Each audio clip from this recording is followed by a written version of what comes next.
Sir join ಆಗ್ಬಿಡಿ, ಹಂಗೆ mobile ಸುಮ್ಮನೆ join ಆಗಿರ್ತೀನಿ.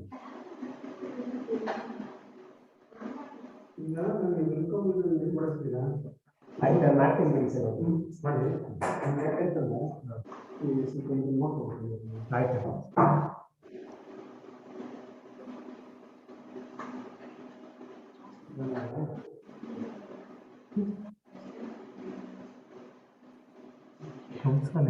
ಕಂಸಾಲೆ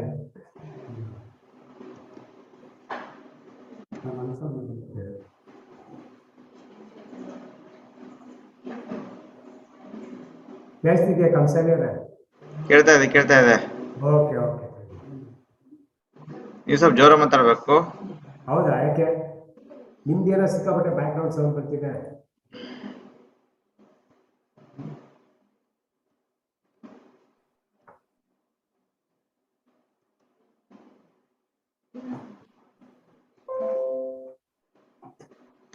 ಇದು ಯೂಟ್ಯೂಬ್ ಸ್ಟ್ರೀಮ್ ಲೈನ್. ಹೇಳಿ. ನೀವು ಮೇಲ್ಗಡೆಯಲ್ಲಿ ಹೋದ್ರೆ YouTube live stream line, copy stream line link ಅಂತ ಕಾಣಿಸ್ತಾ ಇದೆಯಾ? ಕಾಣಿಸ್ತಿದೆ. ಕಾಪಿ ಲಿಂಕ್ ಅಂತ ಕಾಣಿಸ್ತಾ ಇದೆಯಾ? ಕಾಣಿಸ್ತಿದೆ. ಹೇಗಿದ್ದೀರಾ? ಕಾಣಿಸ್ತಿದೆ. ಅದನ್ನ ನಿಮಗೆ ನಾನೀಗ ಚಾಟ್ ಬಾಕ್ಸ್ ಅಲ್ಲಿ ಹಾಕಿರ್ತೇನೆ. ಸರಿ. ಮತ್ತೆ ಏನ್ 100 ಮೇಲೆ ದಾಟಲ್ಲ ಅನ್ಕೊಂಡಿದ್ದೀನಿ, ತೊಂದರೆ ಇಲ್ಲ. ಏನ್ ಮಾಡ್ಬೇಕು ಇವತ್ತಿಂದ? ಇವತ್ತು ಈಗಾಗಲೇ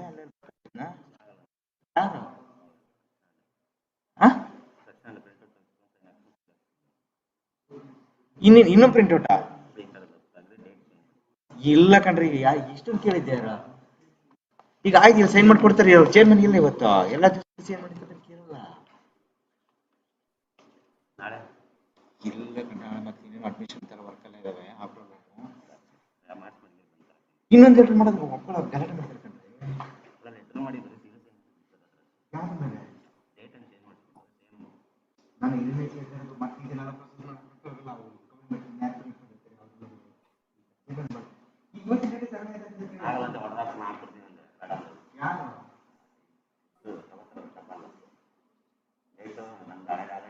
Economic late stage because of this kind of open production and open.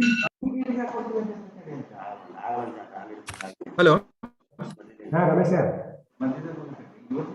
Hello Ramesh, ಕೇಳಿಸ್ತಿದ್ಯಾ?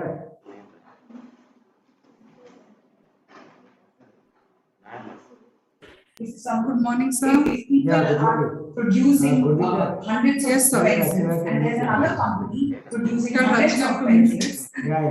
Hundreds of pencils. Good morning, Dr. Surendra. Yeah, I hope good morning, I'm audible sir. and visible. Yes, sir. Okay. Yes, sir. Okay. Let me know when to start and I'll be ready. Sure.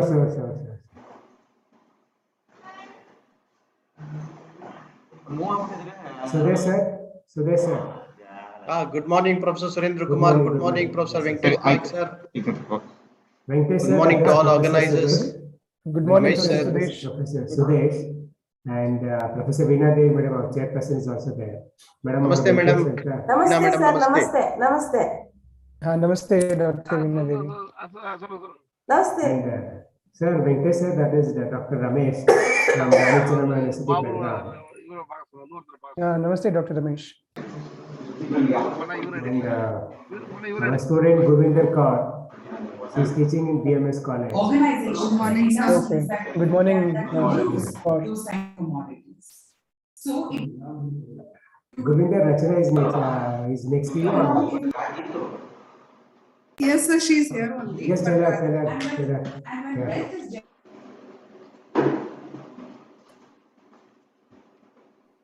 Video ಇಲ್ವಲ್ರಿ? Kamsari sir, ನಿಮ್ದು video ಇಲ್ಲ.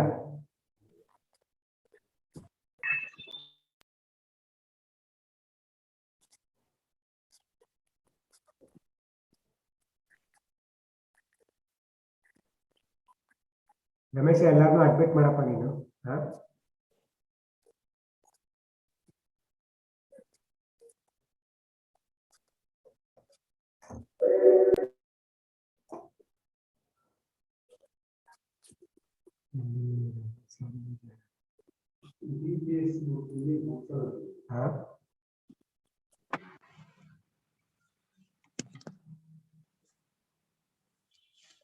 Sir, namaste, sir. Sudesh, sir, namaste. Namaste, namaste, namaste, sir. Sir, namaste, sir. ನಮಸ್ತೆ ಅಪ್ಪ.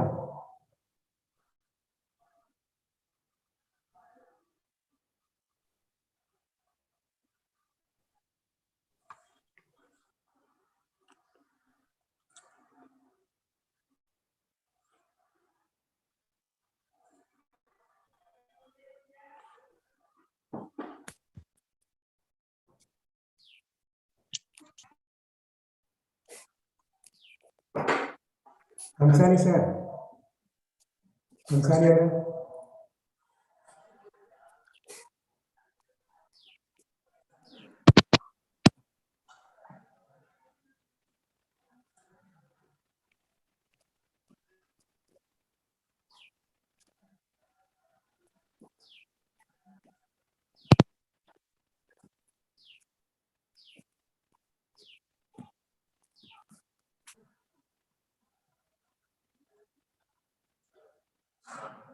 ಇದು course ಕೊಡ್ತೀವಿ sir.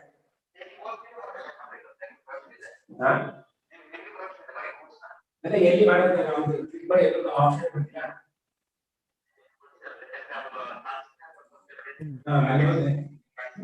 Meeting ASCO interest document chat ಮತ್ತೆ pin spot allow record ಇದೆ.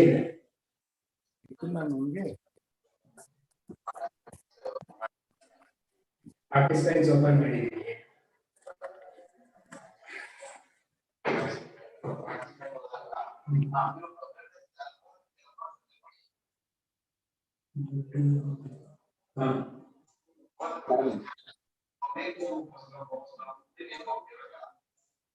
Okay, remove the computer, record to the cloud. Record of this computer, record to the cloud. ಇಲ್ಲ ಇದರಲ್ಲಿ of picture ಪಕ್ಕನೆ ಬರುತ್ತಲ್ಲ 3 ಡಾಟ್ ಅದು ಕ್ಲಿಕ್ ಮಾಡಿ ಬರುತ್ತಲ್ಲ ಮೇಕ್ ಕೋರ್ಸ್ ಬರ್ತಿಲ್ಲ.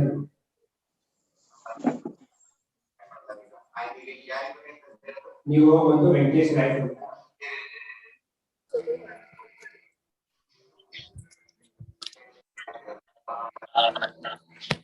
ಆ ವಿಡಿಯೋ ಆನ್ ಮಾಡಿ. Sudesh. Ramana sir, good morning. Good morning. Namaskar. Namaste. Kaur.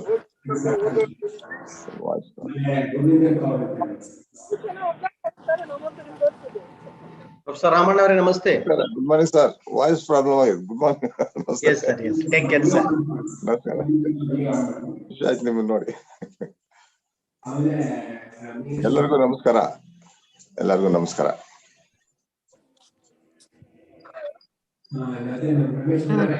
2 minutes, Impress 2 minutes.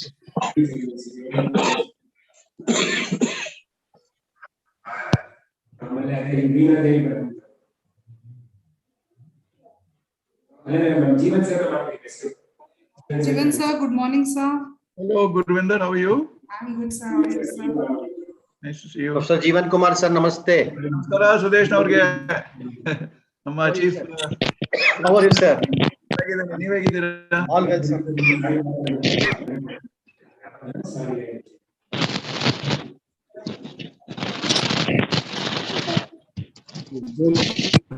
ಮಾಡಿದ್ರು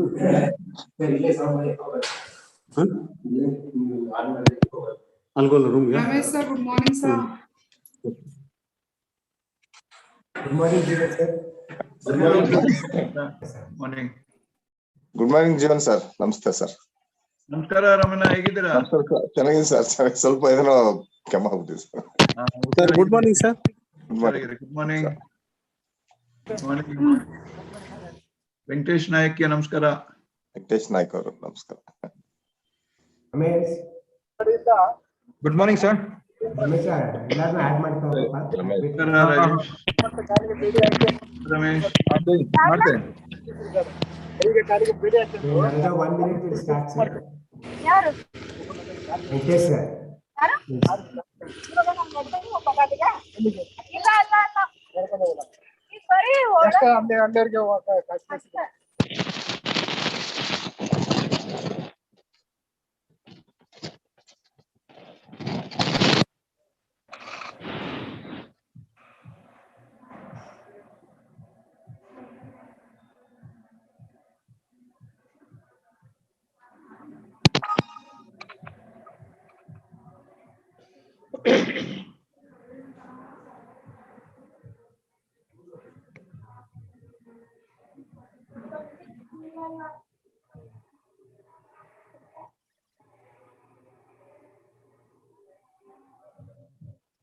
Audience 100 mutboda, Suri? Audience?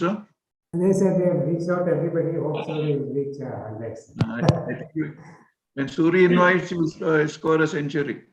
Hope so, sir. Because today is a working day, so many of them also would have been. That's true. That's true. If it is on a weekend or something, let Yeah. us see, sir. Our own students have to join also. Yeah. And then Yes, sir. people have heard of Venakatesh Nayak, people have heard of Sudesh. So naturally there will be. There will be a very good audience today. Yes, sir. Yes, sir. Good morning, Mr. Venakatesh Nayak. I keep reading your writings. I'm a fan of yours. Thank you very much, Jeevan Kumar sir. So kind of you to say this. So kind of you. You're an expert in this area. We are looking forward to listening. Thank you. Thank you so much. Pleasure. Namaste, Jeevan Kumar sir. Namaskara, Veena, Chairperson. Namaskara. Ellidera? ಸ್ವಲ್ಪ ಹಾಗೆ office work ಇತ್ತು sir, ಅಲ್ಲಿ ಹೋಗಿದ್ದೆ. But video ಹಾಕಿ ಸ್ವಲ್ಪ ನೋಡ್ಬೇಕು ನಿಮ್ಮನ್ನ. ಹಾಕಿದ್ದೀನಿ ಇಲ್ಲ ಇನ್ನು ಕಾಣ್ತಾ ಇಲ್ಲ. ಸರ್ ನಮಸ್ತೆ ಸರ್. ಸರ್ ನಮಸ್ತೆ ಸರ್, ನರಸಿಂಹಮೂರ್ತಿ. ಹಲೋ ಮೂರ್ತಿ ನಮಸ್ಕಾರ. ನೀವು ವಿಡಿಯೋ ಹಾಕಿ. ವಿಡಿಯೋ ಹಾಕಿದ್ದೀನಿ, ಬರ್ತಾ ಇಲ್ಲ ಅದ್ರಲ್ಲಿ. ಡಿಪಾರ್ಟ್ಮೆಂಟ್ ಅಲ್ಲಿರುವ ದೊಡ್ಡವರು ನೀವೆಲ್ಲ ಈಗ ವಿಡಿಯೋ ಹಾಕಿ ಬರ್ಬೇಕು. ಏನಿಲ್ಲ ಸರ್. ಇಲ್ಲ ಪರವಾಗಿಲ್ಲ, ಟ್ರೈ ಮಾಡಿ. ಆಗದಿದ್ರೆ no problem.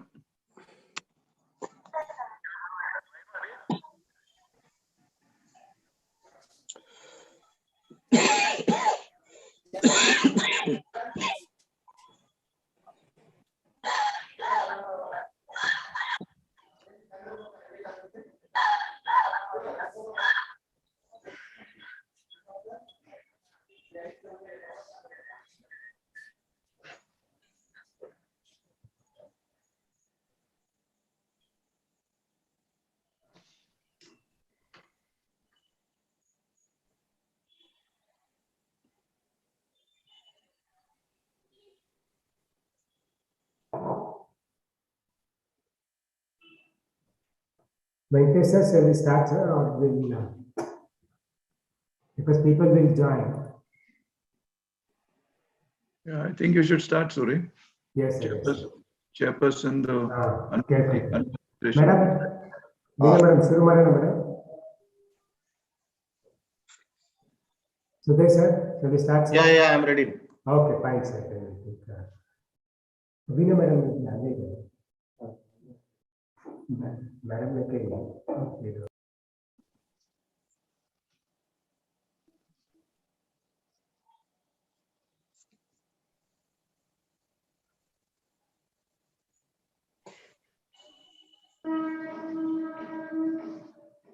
Gurvinder, you just admit everybody now who comes.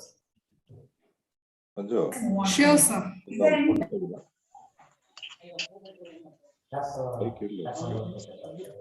ಮಾಡಕ್ಕೆ ಹೇಳಿದೆ, ನನ್ನ ವಿಡಿಯೋ ಬರ್ತಿಲ್ಲ, ನಾನು ಚೆಕ್ ಮಾಡ್ತಾ ಇದ್ದೀನಿ. ಮಾಡಕ್ಕೆ ಹೇಳಿ. Okay, sir, then we'll start.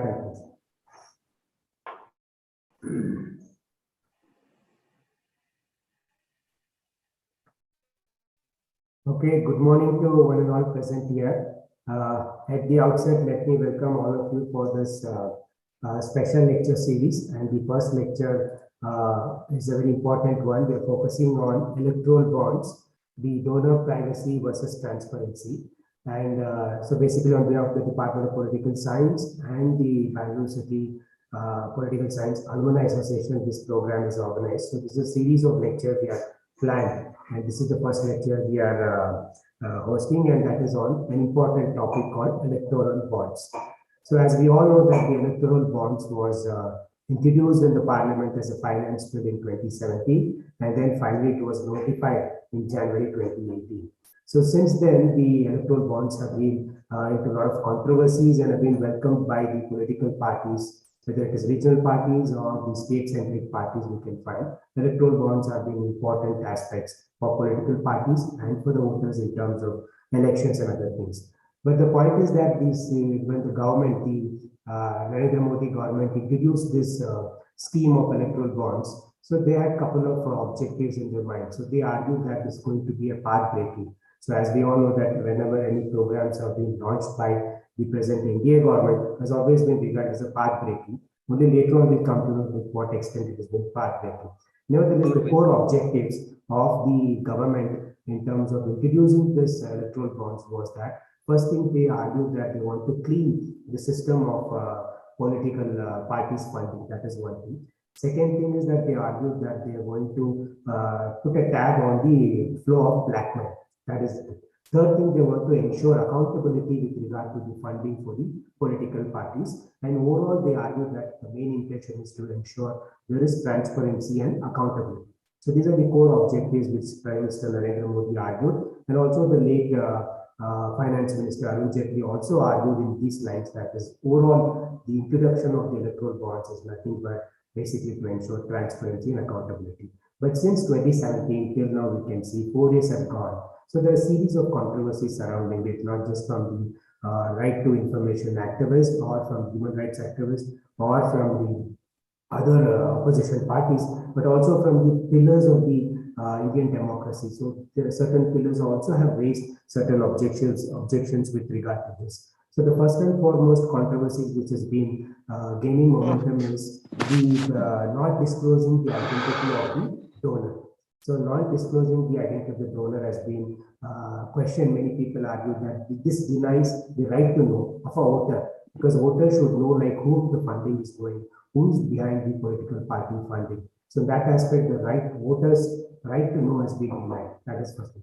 Second thing is even the opposition parties argue that this electoral bonds is nothing but equivalent to money laundering. So that was also one of the, even the opposition parties also argued on those lines that this is not in tune. In addition to that, also what we can say is that the most important aspect is that the Election Commission of India or the Supreme Court, for example, Supreme Court also in November 2019, April 2019, so it made certain reservations or couple of observations on electoral bonds. So it was not very happy with the electoral bonds, but it had some issues like, for example, for 10 days, the electoral bonds will be available. So Supreme Court, there was an intention and argument was it should be reduced to 5 days. But still the argument in Supreme Court is going on. It is not yet concluded, but Supreme Court also raised certain objection.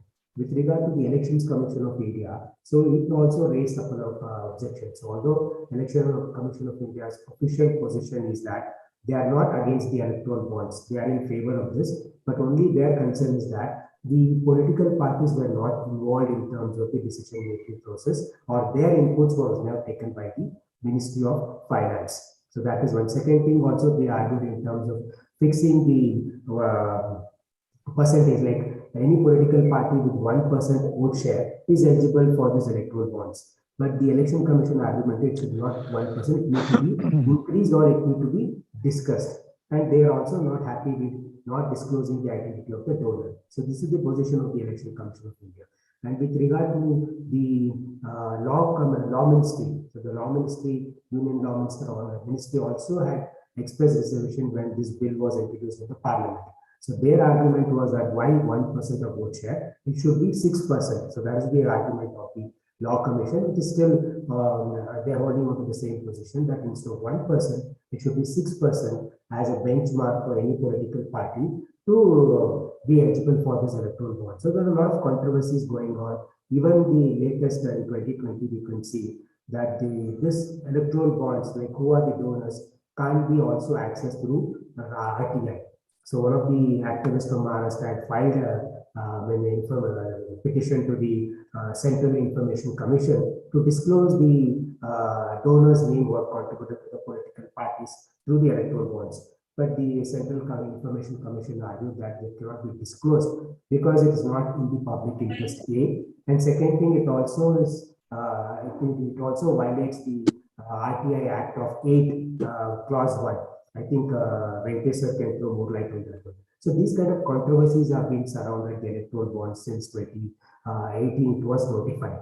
So over the 4 years, we can see the major beneficiary of these electoral bonds is the Bharatiya Janata Party, which has got more than 75% of the electoral bonds. You see, from 2018 to 2021, March, close to around 6,335 crores worth of electoral bonds were sold, and this majority has gone to the BJP. And including regional parties have also penetrated. 50% of the funding for the regional political parties have come through the electoral bonds, and for BJP it is around 75% which has come through the electoral bonds. So gradually the political funding through the electoral bonds has gradually improved. So overall, if you see, there are a lot of controversies, a lot of issues which need to be addressed. So basically, after 4 years of this notification of electoral bonds, so the big question remains is that whether the electoral bonds are successful in terms of achieving the core objectives of bringing transparency and accountability, or it is actually undermining the very core objectives of transparency and accountability.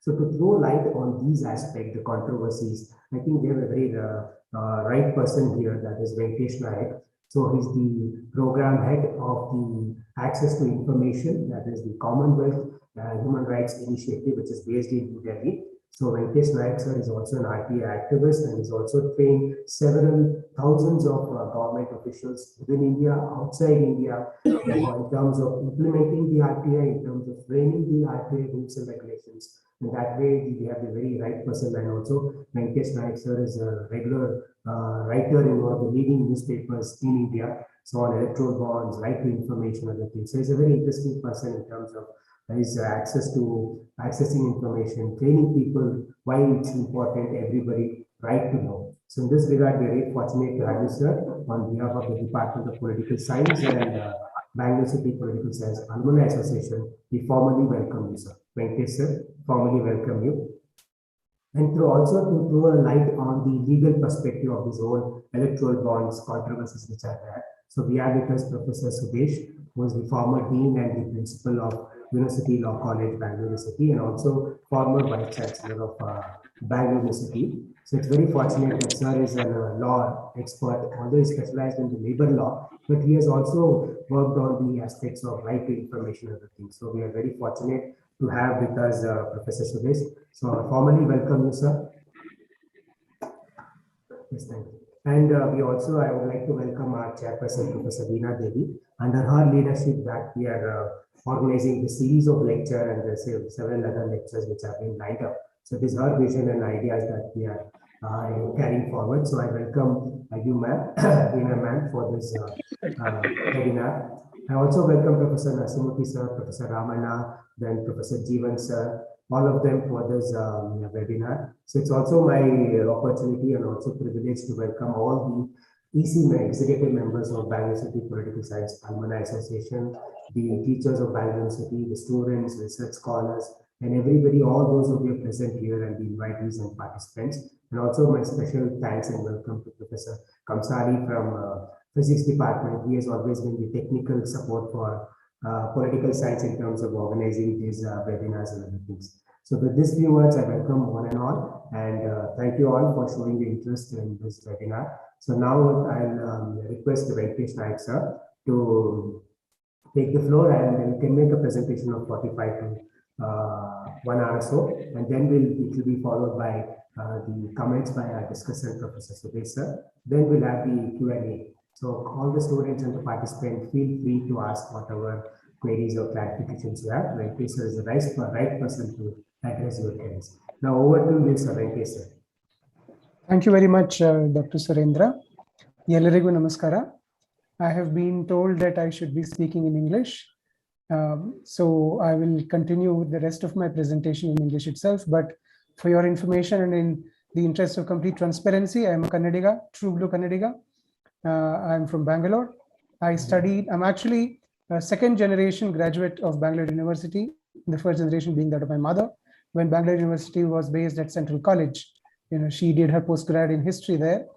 I also have a slight bit of a connection with Bangalore University, apart from the fact that I'm a graduate here. Some of your senior faculty members who are now retired, Professor P.S. Jayaramu and Professor R.L.M. Patil, I had the opportunity of interacting with them at St. Joseph's College when we had organized a seminar. And they had come and graced the occasion and given their views on various subjects that we had discussed. So it's a kind of very personal and emotional attachment that I have with Bangalore University. Thank you very much, Dr. Surendra, for organizing this lecture. And it's a huge privilege to be delivering the very first lecture in your special lecture series. I deem it as a major honor and privilege. Thank you very much. So let me start my presentation. Professor Sudesh, Professor Veena Kumari, Professor Ramanna, Professor Jeevan Kumar, all other respectable faculty members of the Department of Political Science and other disciplines at Bangalore University and the affiliated colleges, dear students, and all other participants.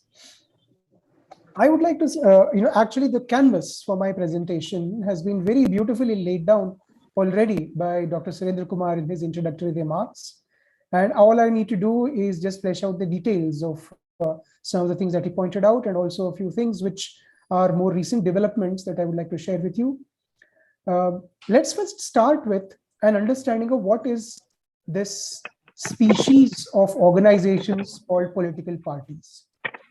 And I'm reminded of a national convention that I was addressing long back, I think more than 7 years ago, in Delhi, on the subject of right to information. It was organized by the Central Information Commission.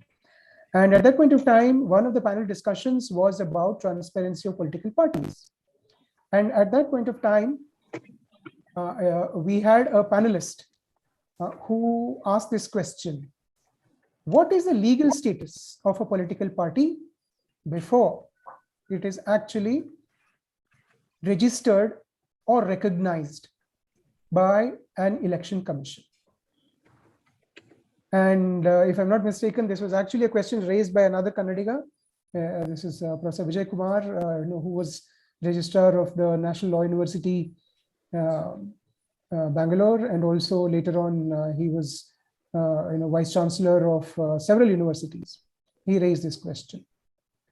And that got me thinking that yes, of course, there is a Representation of People Act does not talk about the status of a political party before it gets registered or recognized by the Election Commission. So what exactly is it? What's interesting is that the status of a political party prior to it becoming recognized is that of an association of persons or body of individuals. Now, where do we get this information from? We get this from the income tax returns that these political parties file, because there are categories, as you are all aware, especially those of you who pay income taxes or file income tax, or who file your income tax returns. You have to identify yourself as, which category you belong to. Are you an individual? Are you a company? Are you a non-profit agency, a society, or what? So we know for a fact now that political parties are not registered societies under the Registration of Societies Act. They are not trusts registered under the Trusts and Charities Act. They are neither profit-making companies, nor are they non-profit companies under the Companies Act, but they are an agglomeration of individuals. In fact, I would say, looking at the definition of the term association of persons given in the Income Tax Act, they are not even an association of persons, because an association of persons can include non-human, that is artificial juridical persons as well. It's primarily a body of individuals that political parties are. And that is the context in which they take their origin, they come into existence, and once they get registered with a political with the Election Commission of India, they become a political party. Recognition is dependent upon the amount of votes that they garner, so that's a different issue. So they don't have a status as such as an entity recognizable under any law other than the Income Tax Act prior to being registered with the Election Commission of India. But you can still exist as a political party notionally without being registered with the Election Commission of India, except that you will not get a common symbol. You will not meet that criteria. That is the only difference. So having said that, how do these political parties get funds? Obviously, they can't print currency notes. That is illegal. None of us can either. They have to survive primarily on donations given by people like you and I. And that is where the centrality of the issue of transparency of political party funding arises. When they take money from us, they have to be transparent to us. It's a very simple logic. And I will explain the complexity of this logic towards the end of my presentation, but let's start with this premise. So prior to the introduction of the electoral bonds mechanism, what was the methodology of funding political parties? You are all aware that in India, we do not have direct funding of political parties by the state. Taxpayers' money does not go directly into the kitty of political parties, unlike several systems in European countries or even in some of our neighboring countries in the Asian region. There is no state funding for political parties. Of course, they get indirect support in the form of the free airtime on television and radio, free electoral copies at the time of elections. So that is a different area, and that is connected with whether political parties can be made accountable directly under the Right to Information Act or not. But I will not get into that because that is not the subject matter of our discussion today. So as political parties prior to 2017, before the introduction of the idea of electoral bonds, their sources of income were primarily donations from the public. So individuals could donate, private corporations could donate, foreign companies could not donate because there is a law called Foreign Contribution Regulation Act, which bars use of foreign funding either to support political parties or to support an electoral candidate in our elections, or even indirect funding is not permissible. But we will get into how the FCRA route was also, subverted a little later. We'll not get into that right now. Public sector companies, either at the central level or state level, they cannot make donations to political parties even today. So it's primarily and purely private sector funding. Sometime in the early 21st century, another methodology of funding political parties was introduced in the form of electoral trusts. So you have these non-profit agencies which are established with the primary purpose of collecting donations from individuals and corporations and making those donations, handing them over to the political party identified by the donor. So today there are electoral trusts that are dedicated to collecting funds and giving it to this political party or that political party, primarily at the national level. They continue to function. Now, what was the route through which money could be handed over to a political party? You could give it in cash. You could give it in the form of demand drafts or checks subject to realization. Or you could do electronic transfer, NEFT, RTGS, etc., etc. All of this was permitted. Now, to the extent of collecting donations as a source of income, the Income Tax Act places the political parties in a unique category where they are tax exempt, provided they submit their annual income tax returns every year within the stipulated date. Now, what is interesting is this. During the NDA regime 1, 1999 onwards up to 2004, that was NDA 1 under Atal Bihari Vajpayee ji. A very important amendment was incorporated into the Representation of People Act 1951. And that was to say that, look, until that amendment was incorporated in 2003, there was no compulsion on political parties to maintain a record of the identity of donors who gave them money. So there was a lot of controversy about who was donating how much to political parties. And there was a lot of accusation about ill-gotten money, unaccounted for money, black money, etc., coming into the coffers of political parties directly or indirectly, and they were making use of that for their election campaigning. So in order to overcome this difficulty, and I think it was on the recommendation of the Law Commission, that the NDA government brought in an amendment and said, then it became law, that any political party which receives contribution from a single source, could be an individual or a company or electoral trust later on, if it is more than 25,000 rupees, they have to maintain a record of the identity of the donor. And after the financial year is over, within a stipulated deadline, they have to submit a list of such donors who have given more than 25,000 rupees per transaction to whichever political party. They must submit that data to the Election Commission of India. Now, the interesting thing is this.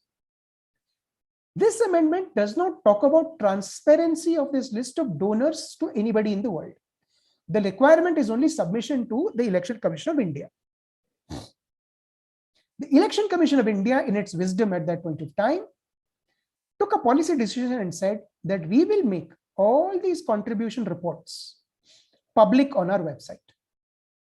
So today, if you look at the contribution report section of the website of the Election Commission of India, every year you will see how much did the Congress party accumulate in the form of donations, BJP, BSP, NCP, state level parties, JDS, everybody who's registered with the Election Commission. Anybody making donations above 25,000 rupees, their names are disclosed. It could even be party members and sitting legislators and MPs. Even their names are disclosed. But then parties found a loophole. And this is publicly known. The biggest example of circumventing this requirement of transparency was adopted by the Bahujan Samaj Party, where year after year, since 2003, they have been telling the Election Commission, look, this is the total amount of donations that we have collected, because they have no escape from that disclosure.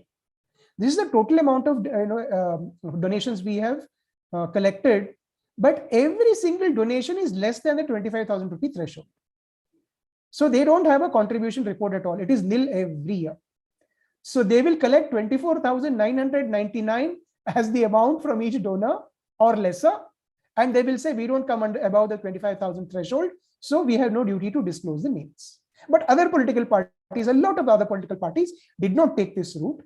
So in all fairness, it must be said that they actually made a whole lot of disclosure about donors who gave them money more than 25,000 rupees.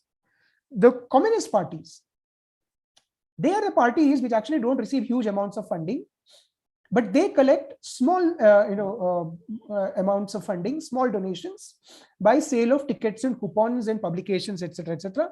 So they would say that, look, this is the total amount that we have actually collected, which is below 25,000 rupee contribution limit. So they mentioned that specifically separately in the contribution report. Anyway. So then when the electoral trusts became a favored method of making donations to political parties, Election Commission of India went further ahead and said that electoral trusts must also disclose publicly who gave them donations to what extent. So today that information is also transparently available. And organizations like Association for Democratic Reforms and similarly placed other organizations, year after year, have been analyzing the pattern of donations. And they have been saying which party got how much from individuals, how much from corporates, how much from electoral trusts. So this had been going on. Out of the blue, February 2017, during the budget speech, the then finance minister, the late Mr. Arun Jaitley, a very well-known lawyer, very competent Supreme Court lawyer, he announces on the floor of the House, Lok Sabha, while reading out his budget speech, that I am introducing a transparent method of funding political parties in order to improve the accountability of people. And let me now share with you the the text of the speech. Please give me a moment to turn on screen share. Just a moment.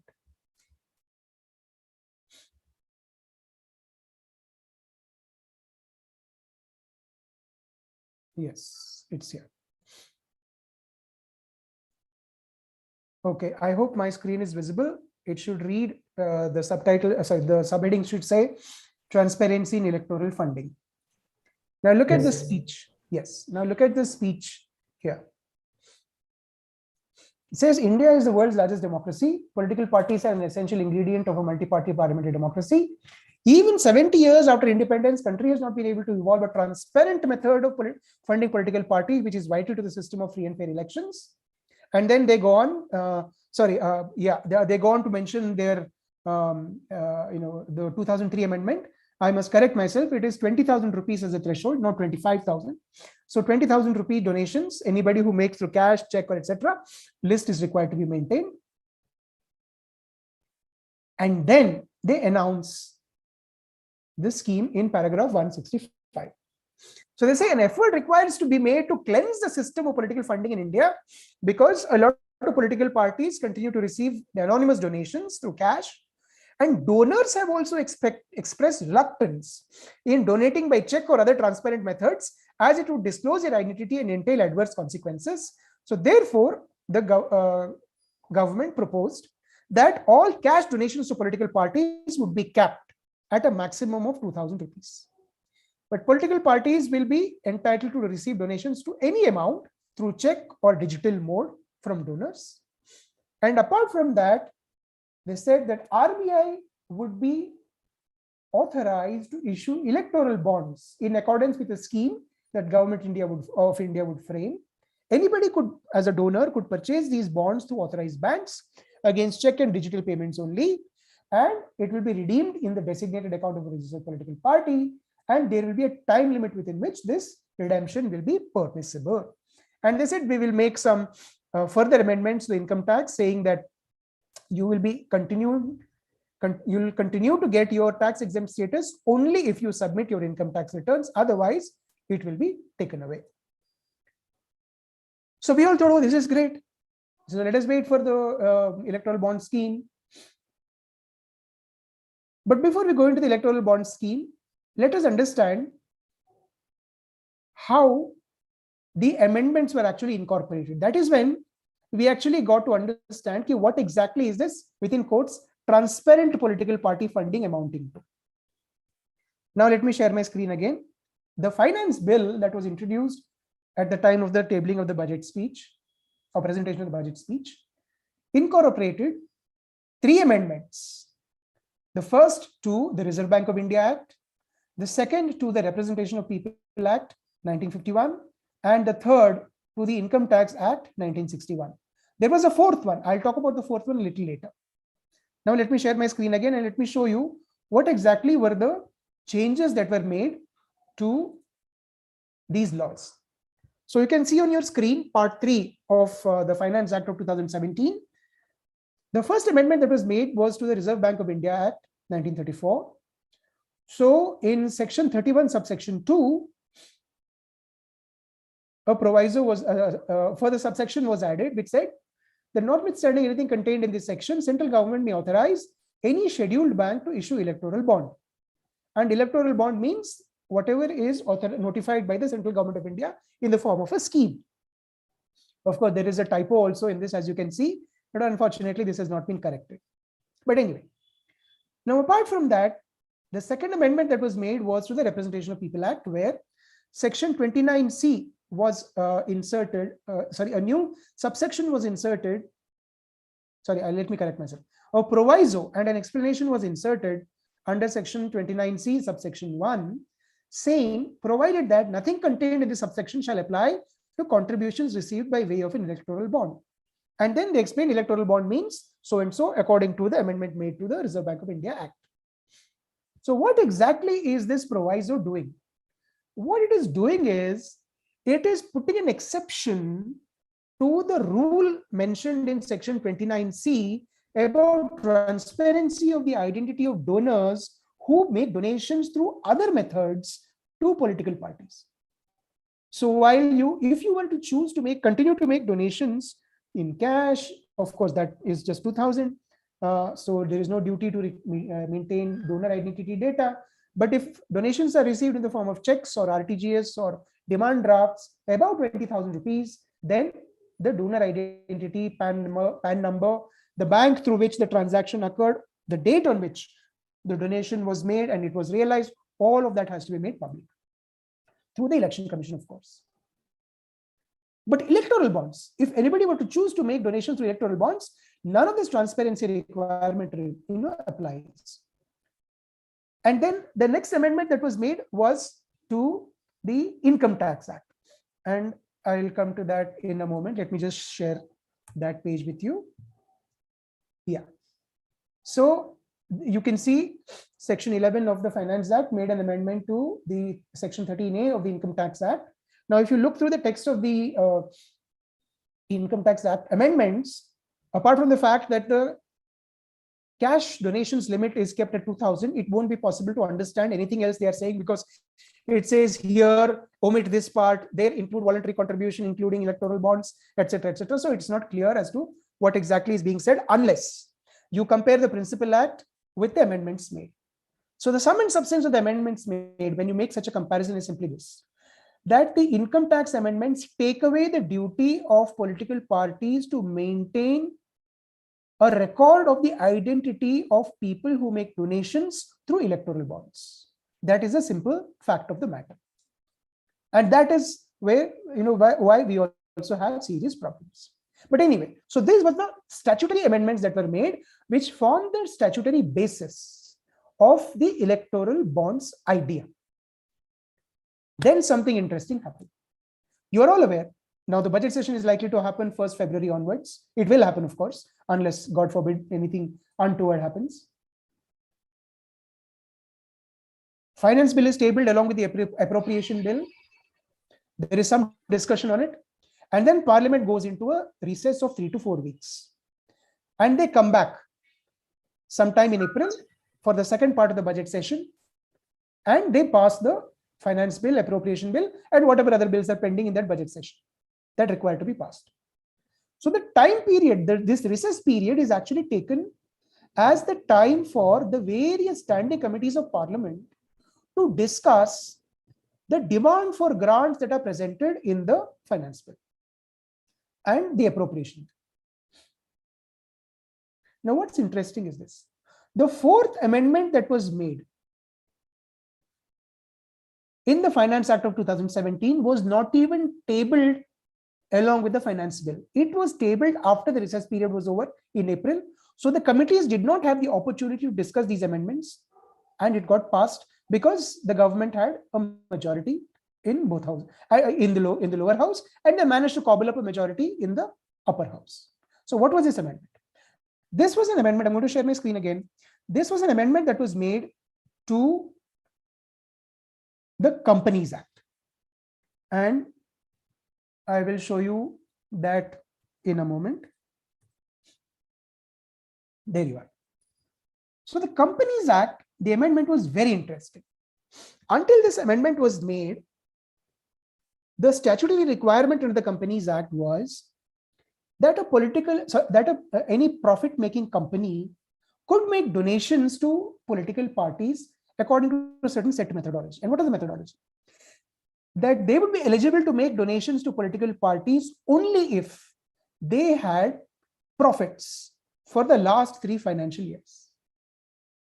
And out of those profits, they could only make, and these profits are net profits, by the way, which means that after payment of taxes and all other liabilities, if they are still left with some money, now the average of the 3-year period, that amount, they could donate only 7.5% of that net profit over a 3-year period in any financial year. That was the amendment, that was the original position.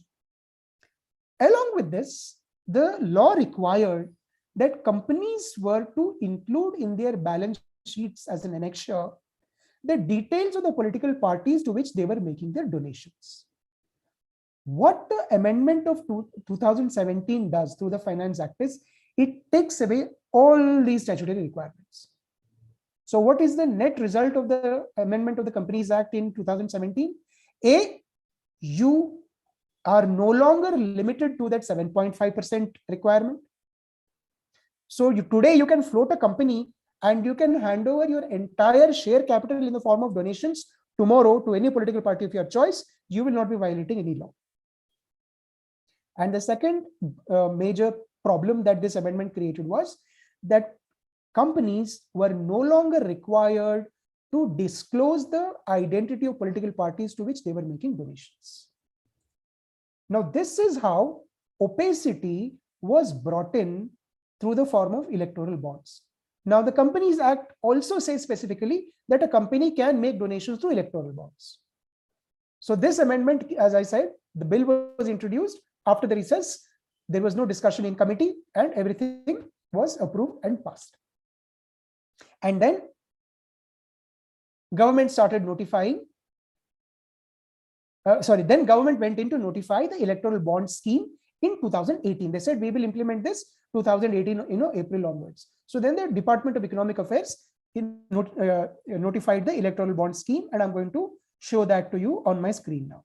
Now, kindly remember, this is again for public disclosure. So far, what I've shown you are not documents created by Mr. Venakatesh Nayak. These are not documents created by my organization, Commonwealth Human Rights Initiative. I am only reading out from Sarkari documents, whether it is a budget speech uploaded on the Government of India's budget dedicated website or gazette notifications which contain all this information. So you can be rest assured that I am not trying to mislead you. There is no fake information. There is no misinformation. All that I'm presenting right now up to this stage is all coming from Sarkari documents. So this is the text of the gazette notification of the electoral bonds scheme. So there are some definitions given. Now let us look at the definition of person. So who can purchase electoral bonds? It can be an individual, a Hindu undivided family, a company, a firm, an association of persons or body of individuals, irrespective of the fact whether they have legal status or not, which means they have not been formally incorporated, doesn't matter.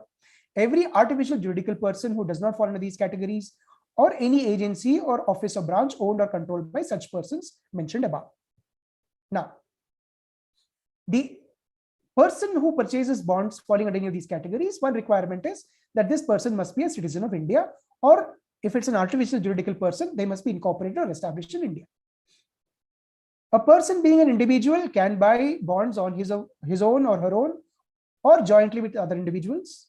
There is no limit on the amount of money that you can invest in buying these bonds and hand them over to political parties. It is limitless. But I'll come to the denominations in a moment. As far as recipients are concerned, as Dr. Surendra pointed out, to be eligible to receive donations in the form of electoral bonds, that particular political party should have secured no less than 1% of the votes polled, either in the elections, general election to the Lok Sabha or general election to the Vidhan Sabha. By-elections are not counted. Only such parties will be eligible to receive electoral bonds. And they said, and the bond scheme says, the party can encash these bonds through its bank account within the authorized bank. And we'll come to who is the authorized bank a little later. Applicants for bonds, that is donors, have to fulfill KYC norms. RBI has prescribed that. Now look at the denominations, and this is very important. And I will come back to the business of denominations a little later. So the denominations of electoral bonds, they are printed on bond paper to the denomination of 1,000 bucks, 10,000 rupees, 1 lakh, 10 lakhs, or 1 crore. So you can buy any amount of these denominations and go and donate it to political party of your choice. Now these electoral bonds, once you buy it, the moment that transaction is completed with the bank, as a donor, you bought it from the bank, then from that moment, you have only 15 days within which to hand it over to the political party of your choice. And within that 15-day period, the political party has to encash the bond by depositing it in its authorized account with the authorized bank. Otherwise, if that bond is not encashed within a 15-day period, the bond scheme says that money will be forfeited to the Prime Minister's National Relief Fund, which means, and this again I will show you data a little later, that you are the one who is making the donation to a political party. For some reason, either you got delayed or the political party got delayed in encashing the bonds. It is the Prime Minister's National Relief Fund that will make money, even though you as a donor did not make the choice to make the donation to PMNRF, nor did the political party make the choice to donate that amount to PMNRF. Automatically, it goes there. There's hugely another problematic part of the electoral bonds scheme. Then there is a whole procedure. We will not get into that. We can discuss that in the question and answer session. Now, when are these bonds issued? They are not available for sale round the year. The law says, the scheme says, and there's a specific reason why I corrected myself, and I will explain that a little later. Right now, it's only a scheme, and in my humble submission, the scheme is not law, and we'll come to that in a moment. So a little later in my presentation. So, government notifies a period of 10 days in the months of January, April, July, and October. That's the central government does it, and then this is every year. But in a year where there are general elections to the House of People, that is Lok Sabha, another 30-day period is added to this. The four dates on which bonds can be purchased. Another 30 days are added, and people can buy these bonds and hand them over. Now, interesting thing is that the buyer is not required to pay any commission or brokerage for purchasing these bonds. And this is again very interesting because I will refer to some empirical data a little later on about how this scheme is actually working. So we'll come to that in a little later. And then payment options are there. I mean, so cash is not permitted, etc., except if you are buying up to 2,000 rupees for your 1,000 rupee denomination bonds. Anyway, and then these are not taxable. The bonds are not taxable, and most importantly, unlike your other financial instruments like the other bonds, debentures, etc., these electoral bonds are not tradable anywhere. So the buyer buys it, gives it to the recipient. Recipient has to encash the bond. So this is as far as the scheme is concerned, and all of us in civil society who are supportive and who continue to support the idea of transparency in political party funding, particularly large size funding, we all said, sorry, how is this scheme contributing to the basic philosophy of transparent political party funding? It's not. Donor identity is simply not known. So this is hugely problematic. But then government said, no, this is an extremely transparent method because nobody gets to know who's donating how much through electoral bonds to which political party. At the end of the financial year, all of the political party says is in its contribution report submitted to the Election Commission of India that I got this much of total money through electoral bonds. That is all. So today, if you go to the annual contribution reports of political parties put up on the Election Commission website, 2018 onwards, you will see this data if they have submitted their contribution reports. Anyway, then journalists who were chasing this idea did a very interesting investigative piece of journalism. And here I want to mention, this is a good friend of mine, Poonam Agarwal. And of course, at that point of time, when she did the investigative piece, I was not, I didn't even know her. It's only after I read it, what she had done. And later on, we were on a common panel that we got to know each other. And today, we do a lot of discussion. But I was very impressed with what this lady did. She, when the first or second tranche of sale of electoral bonds was announced by the government of India, she went to a bank branch, by the way, which is the authorized bank through which the electoral bonds are sold. It is the State Bank of India. It's mentioned in the annexures to the electoral bonds. So she went and purchased 2 bonds of 1,000 rupees denomination, as much as her pocket would permit. And then she looked through the blank bond. She did not give it to any political party because she wanted it for investigative purposes. And then it just suddenly struck her and she said, why don't I submit this to some kind of forensic analysis? And when it was submitted to forensic analysis, the agency concerned, obviously the agency has to remain anonymous because otherwise the government is going to attack them. So what that agency actually pointed out was that, look, when we shine UV light, ultraviolet light on this electoral bond paper, on the top right-hand corner, we actually came across a unique number for each of these bonds. So the government's claim that once somebody purchases electoral bond and hands it over to the political party of choice, nobody will know who bought the bond and who gave the bond.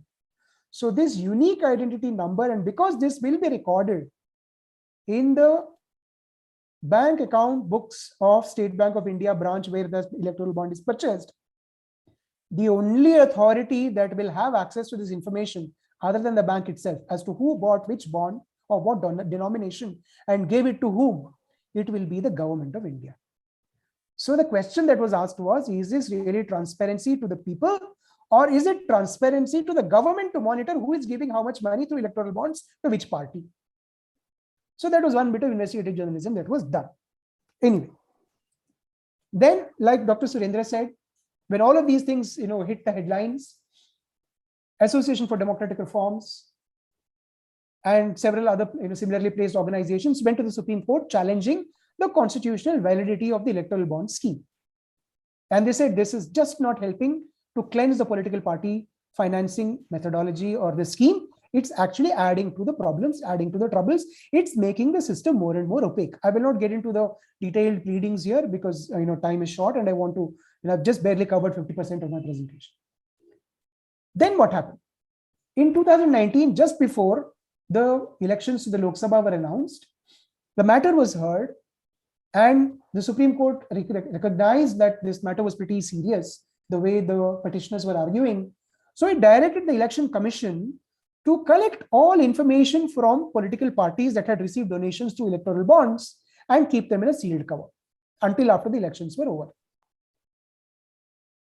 In the meantime, what happened? RTI applications filed by RTI activists revealed that the Election Commission of India had expressed its opposition to the electoral bond scheme in very clear terms, but the government decided to ignore that advice and went ahead and floated the scheme. So this is a major revelation. They added this also into the petition and said, look, the constitutionally empowered body to conduct elections and regulate political party financing is saying that electoral bond scheme are contributing to opacity. So why are you still having this as the methodology? But unfortunately, after the elections got over, this petition in the Supreme Court has simply not been listed again for hearing. At least effective hearing has not been held. It might have come in the cause list, but it has never been heard. So in July 2020, the Communist Party of India, which was one of the vocal opponents of the electoral bond scheme methodology of making political party donations, they said, please hear this matter urgently. Even today, an effective hearing has not been held despite these pleas being made. Now, this is where problems arise. But now let us look at how electoral bonds have actually fared. I think about 18 to 19 tranches of electoral bonds have been sold. Let us look at the data as to what does the sales data look like. I'll just share my screen in a moment.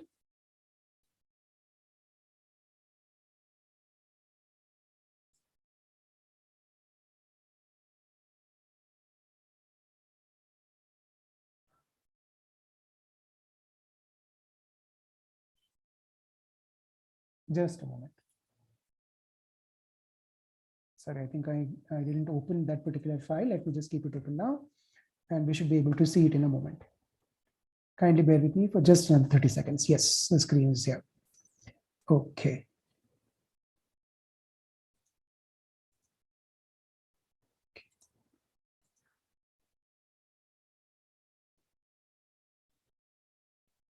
Okay, there we go. So this was a question that was raised in the Lok Sabha on 13th December 2021 about the transactions that have happened under the electoral bond scheme. It was a group of members of parliament, who raised this question. Government gave some answers, but the data that they presented was very interesting. Now you can see this in front of you. So at the time of presentation of this data, only 18 tranches had been announced. So bonds were sold 18 times across the country. January this year, from the 1st to the 10th of January, the 19th tranche was announced. Sales have happened. So now RTI activists have filed data to ask, how much more money has been sold, how much more money has been invested by donors and donated to political parties to electoral bonds. So the data is yet to come. But as of last December, this is what the picture showed. 7,994 crores worth of electoral bonds had been purchased. And out of that, 7,974 crores worth of electoral bonds had been redeemed. What does this mean? It means that almost 19 lakhs of money invested in electoral bonds by donors could not be realized by political parties, and they have all gone into the Prime Minister's National Relief Fund. Donor did not want it. Political parties did not want it. They just missed the deadline of 15 days, and Prime Minister's National Relief Fund is richer through the donations. Nobody made a choice of donating to them directly. Anyway, but that's a small matter, so we will leave it at that. But what has been the further problem with the electoral bonds scheme implementation? Let me share my screen again now. I want to show some research that I myself was able to do based on data that had been collected and made public at that point of time. So this was in 2020 in January, just before the pandemic hit us. We were able to get some data, and what we were able to show was this: that with the implementation of the electoral bond scheme from 2018 onwards, more than 2/3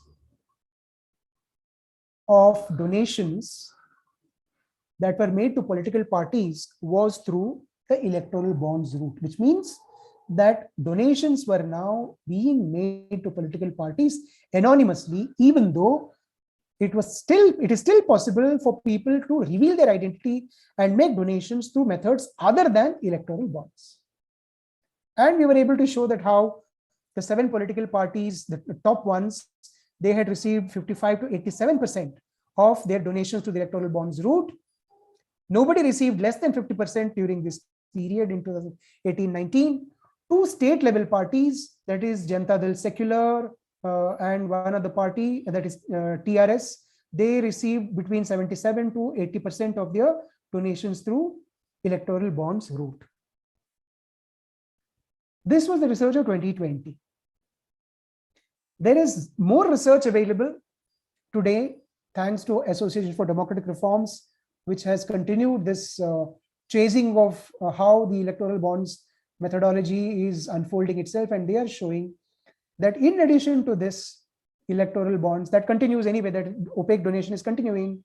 Now, increasingly, political parties are refusing to record, or rather, let us say that they are actually accepting donations less than 20,000 rupees through other methodologies. And today, they are, more than 70% of the total donations received to political parties is through anonymous sources. It is not through electoral trusts. It is not through, the 20,000 buck, that route where you disclose your identity. It is through anonymous sources, and that is hugely problematic. So what is happening is, in 2003, the amendment to the campaign funding law, which made it more transparent, today the trend has been completely reversed. And this trend will continue. And this is hugely problematic for any democracy. Anyway, now let me come to my own experience of demanding transparency in electoral bonds purchase transactions. I had filed, after the first 2 tranches of sale of electoral bonds were over, I had filed an RTI with the State Bank of India saying that I would like to get details of category-wise purchases. How many by individuals? How many electoral bonds purchased by companies? How many by Hindu undivided families? How many by societies, trusts, etc., etc. Then I also said I want to see the KYC forms of purchasers. Then I also said I would like to see the redemption slips submitted by political parties to encash these bonds. And I also said, give me sale data. So SBI, in response to my RTI application, free of cost, they gave me only sale data. There also they made a mess up. They said some amount was of electoral bonds were purchased to Ahmedabad branch, but that was not correct. We were able to show that this was wrong information because those sales actually happened to the Bangalore branch of SBI. So they corrected it and they gave me the information. The rest of the information, KYC details, categorization, none of this was provided. They said, take the categorization, we don't do it. We don't maintain that information. Then KYC and redemption details, they said there is fiduciary relationship with the donor, fiduciary relationship with the customer, of that is political party. So therefore, we can't give this information. So I fought the case all the way up to the Central Information Commission. 2018 RTI application got decided in 2021 September. It took more than 3 years. And the surprising part was that despite all the arguments that I made before the Central Information Commission, the Honorable Central Information Commission, in its wisdom, did not rule on any of the merits of my case. They only said 2 things dismissing my appeal. The first one, they said that, look, there is no duty on SBI to categorize the donor information by saying that how many individuals, how many HUF, how many companies, and give you that data. So there is no duty on them. So we can't rule on this. And then they said, electoral bond scheme has already been challenged already in the Supreme Court. Therefore, we do not see any public interest in continuing this appeal proceeding. Therefore, we are dismissing it. They did not even keep it in abeyance.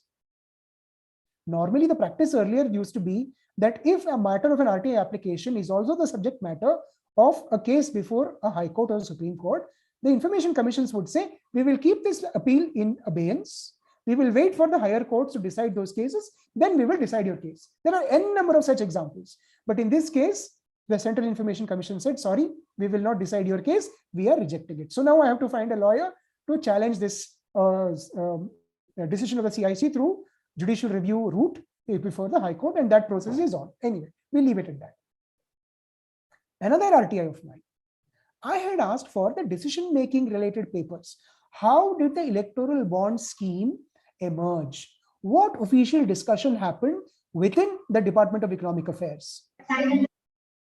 Because Election Commission, it was very clear from RTI intervention that they had said no to this. So I also wanted to know, give me details of those people who said our identity must be kept secret, because the Honorable Finance Minister had told the Lok Sabha that donors are saying that this information should be kept secret because otherwise we will have adverse reactions. We might be attacked, we might be harassed. So I said, okay, give us details of who said how much, who said what. And you would be surprised to know that Department of Economic Affairs actually said, we don't have the file or any details relating to the decision-making process on floating electoral bonds. So where did this decision come about? Who was involved? God only knows. It is just like the demonetization decision. Nobody has the files. But Reserve Bank of India went ahead and said that yes, we are approving the government's proposal to demonetize these high-value currency notes. No other information is publicly available. Now that matter, I took all the way up to the Central Information Commission. The Central Information Commission even issued a show cause notice. This is also a case from 2018. Department of Economic Affairs, the public information officer said, but sir, I was not even the PIO when this RTI came in, so I don't know who has handled it. I haven't seen any of the files, so why are you issuing show cause notice to me? Till date, the CIC has not scheduled any further hearing in that case. So you can understand what is the amount of external pressure on these agencies to even rule on the issue of disclosure in the case of electoral bonds. This is the long battle that we are all fighting for transparency in political party funding. Now, this is as far as the electoral bond scheme are concerned. I also told Dr. Surendra that, look, I also want to explain where do I come from in terms of my demand, just like that of others, for greater transparency of political party funding. I work with an international organization, so a lot of my research is based on international good practices. So when this whole electoral bond scheme thing was happening, and prior to that, when political parties, 6 of them, the national political parties said, we are not covered by the RTI Act. Central Information Commission may have ruled that we are covered by RTI Act, but we will not honor that decision. At that point of time, I had done some research. And that's the research I want to share with you to show you what is the extent of transparency of political party funding in some of the other countries. And I will share my screen with you just to explain how it is done in some of the other countries. 1 second, I'm not able to. Yes, there it is. So I hope you're able to see my screen. Now, the highlighted portions are the countries that I want to talk to you about specifically. Look at Austria. Austria political parties are registered by their election monitoring body, management body. And what is interesting is this, that they receive both public and unlimited private funding, but details of their statement of accounts are actually published in the official gazette, irrespective of the fact that whether they are in government or not. Now that is the beauty, that despite the fact that these are private entities, their annual statement of accounts must be published in the official gazette. Now look at Brazil. Their electoral law of 2010 says that all political parties, coalitions, and candidates must disclose their income, finances, and campaign expenses, along with names of donors and amounts contributed on internet websites created by their electoral court, and that is their election management body. Same thing in Bulgaria. that political parties are required to keep a register and display on their own websites names of donors, types of donations received in cash and kind, amount must be disclosed, annual statement of accounts, ownership of transactions, or ownership and transactions in immovable public property, immovable property, names of agencies hired for managing public relations, etc., etc., etc., etc. So you have a whole range of European countries which have this transparency requirement. You also have Central Asian countries which have transparency requirements. African countries like Kenya also have transparency requirements.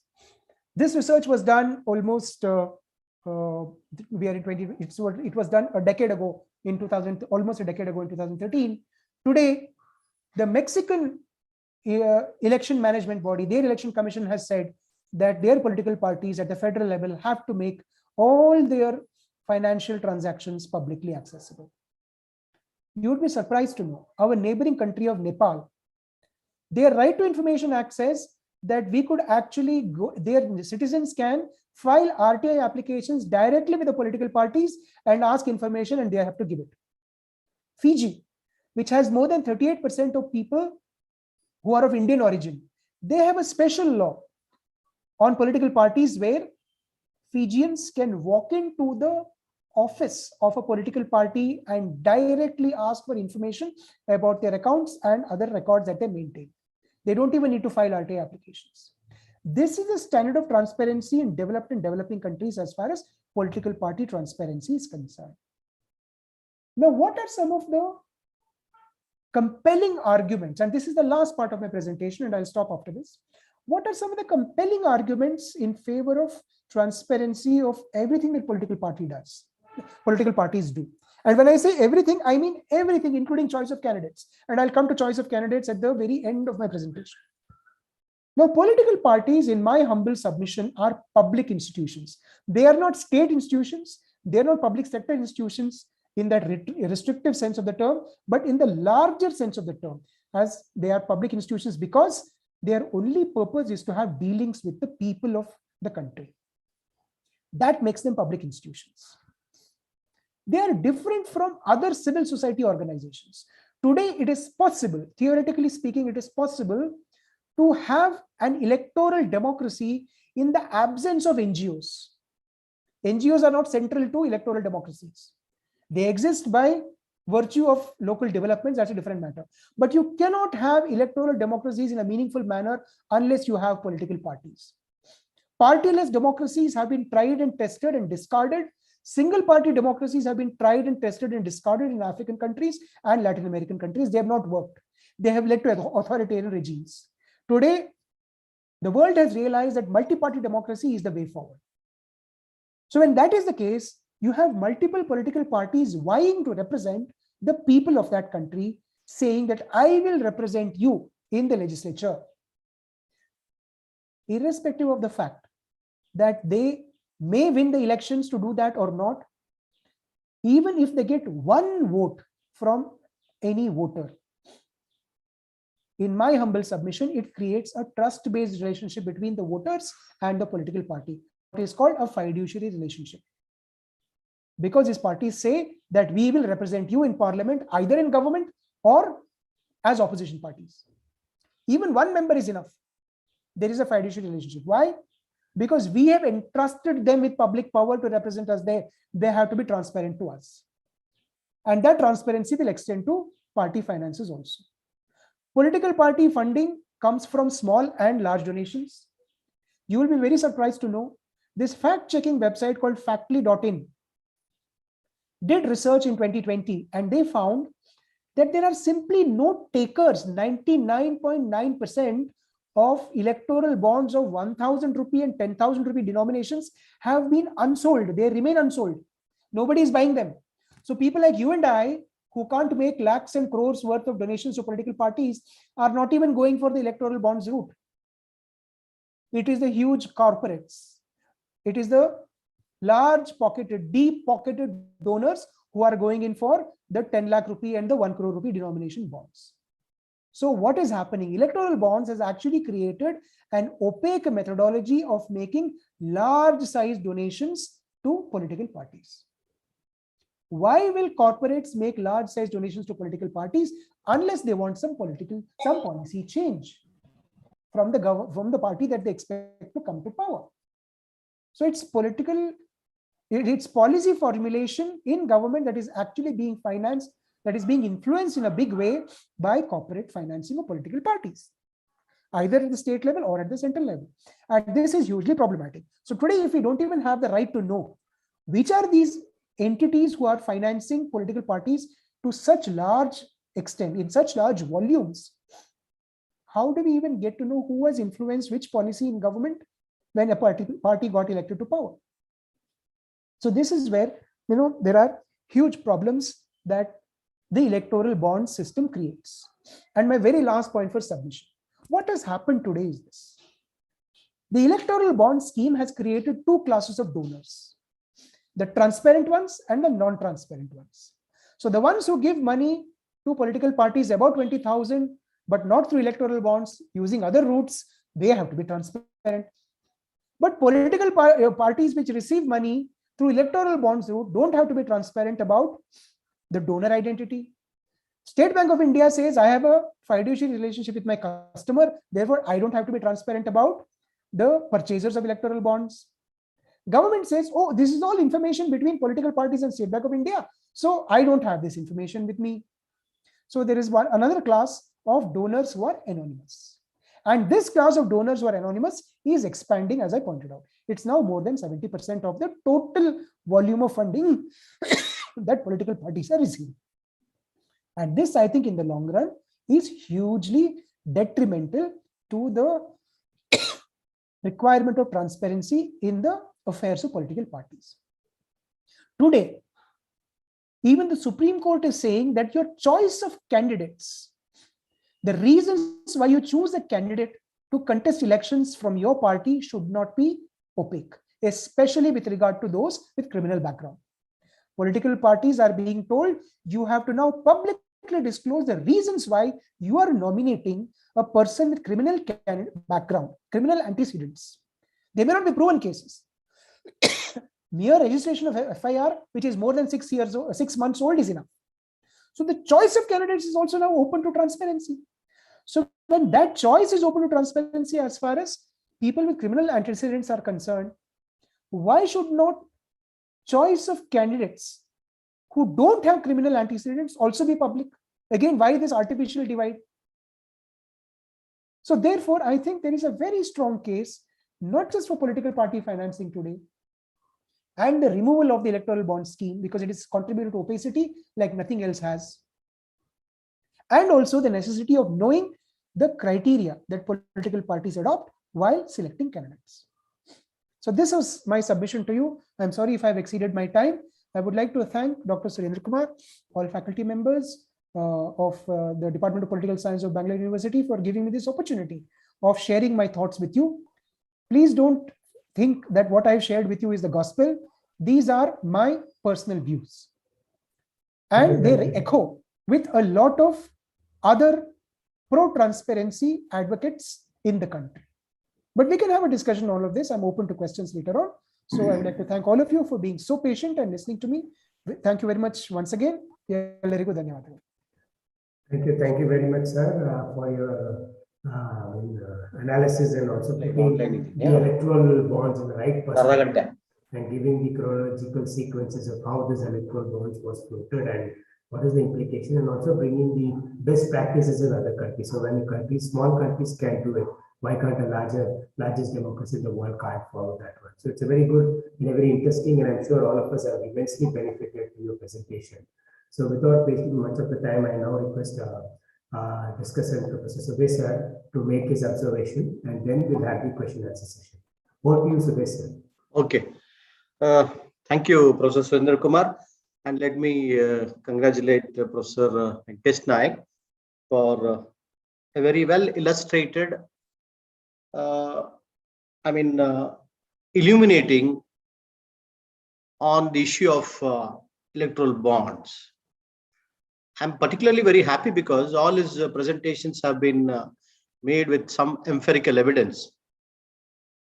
Well, my personal view, insofar as the electoral bonds or the issue of transparency is concerned, well, we all must agree that today fighting an election or contesting in an election for political parties involves expenditure of huge money. From where does this come from? They need to have some source, because Professor Venakatesh Nayak himself said, these are not actually some registered bodies as such. They're not companies, they're not corporates, there are public institutions, as you rightly said. So they stand for the people. Therefore, they need some money. So I do not discard the view that there must be some sort of donations to this political parties. That's agreed. Whether a system which prevailed before the electoral bond was much better or is better, or electoral bond with the transparency is better, is a question to be debated today. Well, at the root of all this discussion, sir, is that we are discussing about free and fair election. That's the basic postulate of democratic process. In fact, just 2 days back, we celebrated Republic Day, and while I was reading Dr. Ambedkar speech while dedicating the Constitution, I very well remember he said that democracy should not turn out to be dictatorship. And my fear, when a particular political party, as illustrated by the figures, as told by Professor Venakatesh and Professor Surendra Kumar, receives more donation than any other political party, there could be a chance of democracy turning into dictatorship.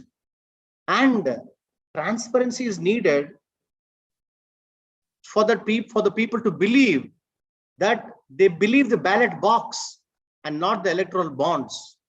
They should believe the ballot box because their policies have to be decided on the basis of the ballot box, not on the basis of electoral bonds, as probably we may be witnessing in just recent times.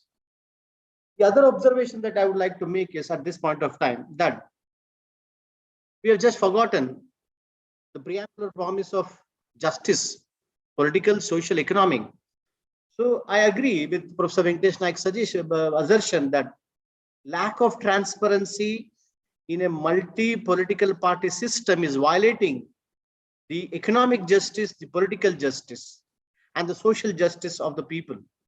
Political justice, yes, because a single party receiving more money than any other political party is violation of political justice, in the sense as much as they can stand for election, contest for election, they must also receive the equal amount of contribution donation, so that they're on equal footing, going by John Rawls' theories of eliminating all those economic inequalities.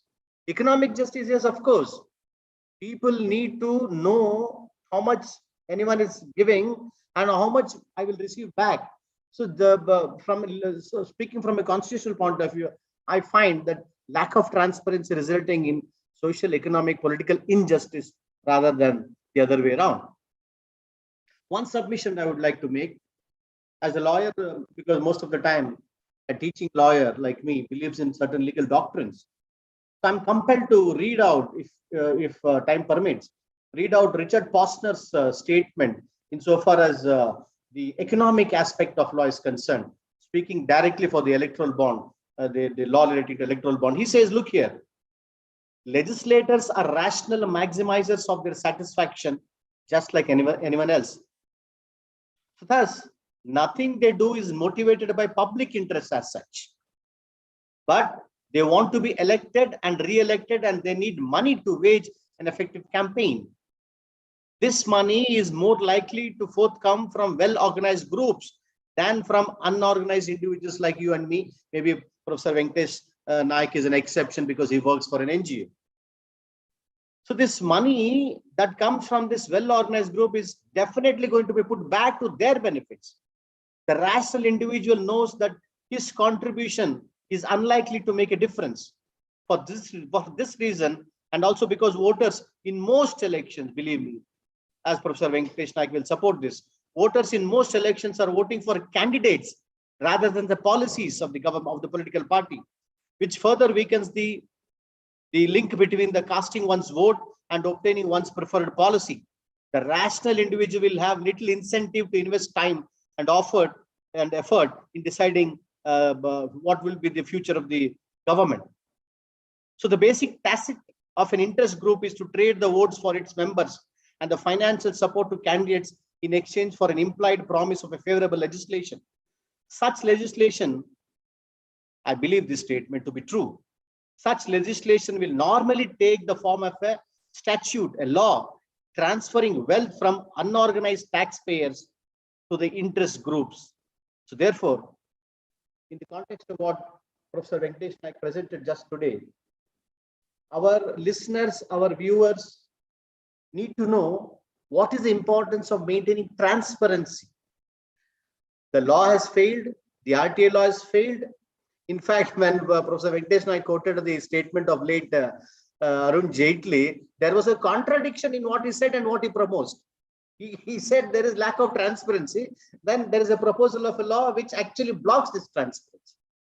So I earnestly request Professor Venakatesh Nayak to clarify some of the doubts, if at all any, raised by our viewers. With this, I thank Surendra Kumar, the Political Science Department, Madam Veena Devi, for giving me an opportunity, small opportunity to speak on this occasion. I'm definitely now enlightened by what Professor Venakatesh Nayak said. Thank you. Over to you, sir. Yeah, thank you very much, sir, for your giving a constitutional perspective, which is very much important when we talk about the concepts like transparency, accountability, and the other aspects which are the pillars of the Indian democracy. Thank you very much, sir. Now the floor is open for discussion, and I request all the participants, so if you have any queries or questions or clarification, so kindly you can directly ask. There's no need to put a chat box, also you can directly raise your hand, and then we'll be able to allow you to unmute and then ask questions to Venkatesh sir. So you can ask, students can also ask in Kannada if you wish, if you are not comfortable in English. Kannadallu kelbodu, sir Kannadallu uttara kodtare. So dayaviಟ್ಟು ಯಾರಾದ ಪ್ರಶ್ನೆ ಇದ್ದರೆ okay. We'll give first options for the students, and then we'll request Jeevan sirs and the other teachers also to. I have one suggestion or question to Professor. Yes, sir. Iga ತಾವು ಹೇಳಿದಾಗೆ when the electoral bonds are not encashed by the political parties, ಅದು ಪುನಃ it goes back to the Prime Minister's fund. You as a activist and belong to an organization, would you be happy, would you suggest that this money should be returned back to the person who has actually donated? Would you be okay with such a proposal? Exactly. ಅದು ತುಂಬಾನೇ ಒಳ್ಳೆ suggestion ಅದು. For the simple reason that a choice has been exercised by the purchaser of bonds to buy the bonds. For some reason, that money has not been encashed by the political party. So it must go back to the purchaser. That's point number one. There's something very important that I omitted because of the various dimensions that I was covering. I forgot to tell you, RTI has revealed that State Bank of India has earned more than 4 crore rupees as commission in the sale of electoral bonds. And this commission, I pointed out already, that the purchaser need not pay. The political party which encashes the bond need not pay. So who's paying this commission? The commission is being paid by the government of India. And this is the irony today. It's taxpayers' money that is being used to oil the electoral bond machinery, including printing of the electoral bonds. There is some data about the cost of printing also. Now, this is what we should be asking questions. Who authorized the government of India to come up with this kind of a scheme without prior consultation with the people? The simple reason being this. Parliament, of course, made those amendments. Nothing in the amendments, as I have argued in the Central Information Commission, nothing in the amendments either to Reserve Bank of India Act or Representation of People Act or the Income Tax Act for the purpose of electoral bonds. Companies Act we leave aside because that covers a larger issue. Nothing in these 3 amendments says that identity of the donor or the redeemer will not be disclosed to the people. It is put only in the text of the electoral bond scheme, which is a government resolution. It is not a law approved by Parliament. The electoral bond scheme was never tabled in Parliament. So it is not law at all. So to that extent, that scheme cannot override the Right to Information Act as far as transparency is concerned. This is what we've got to remember. Unfortunately, the Central Information Commission did not appreciate this point. So now we have to agitate it before a court. So anyway, I don't want to launch into another lecture. I will stop here and let us take questions from students and faculty members. Yes, sir. So any of the students or teachers wish to ask questions, please feel free. ಕನ್ನಡದಲ್ಲೂ ಕೇಳಿ ಪರವಾಗಿಲ್ಲ, ನಾನು ಸಾಧ್ಯವಾದಷ್ಟು ಕನ್ನಡದಲ್ಲೇ ಉತ್ತರ ಕೊಡ್ತೇನೆ, ನಾನು ತೊಂದರೆ ಇಲ್ಲ, ಕೇಳಿ. ಕೇಳಿ ರಾಜೇಶ್, ಮಹೇಂದ್ರ, ನಾರಾಯಣ್. ಕೇಳಿ. Yeah.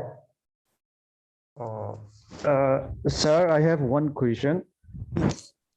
The question is like for the political party, we have to donate. Like, what is the minimum range to donate? What is the minimum range of financial to donate to the political party? Minimum and maximum. Is there any limit? Be anything.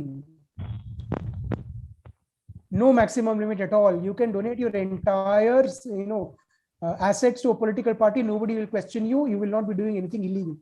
Even minimum, there is no limit. It all depends upon how much of a small amount the political party is willing to accept from you. Like I know the communist parties, they sell these coupon books. They distribute it to their party level, the booth level workers. So those coupons are for 10 rupees each. So you buy a coupon, you give the 10 rupee, that amounts to making a donation. It's just that the transparency requirement does not compel the party to maintain your details because it's a small amount. So there is no limit. Whatever they accept is what you can give them. Whether minimum or maximum is up to them. They may not today, accept a 1 rupee donation, quite possible. But anything 10, 50, 100, they are willing to accept. That's not a problem. But when there are parties that receive thousands of crores in this opaque routes, will they be interested in your 10 rupees is the question. Yeah, that's true. And then if we can't donate with cash, how is it possible to donate?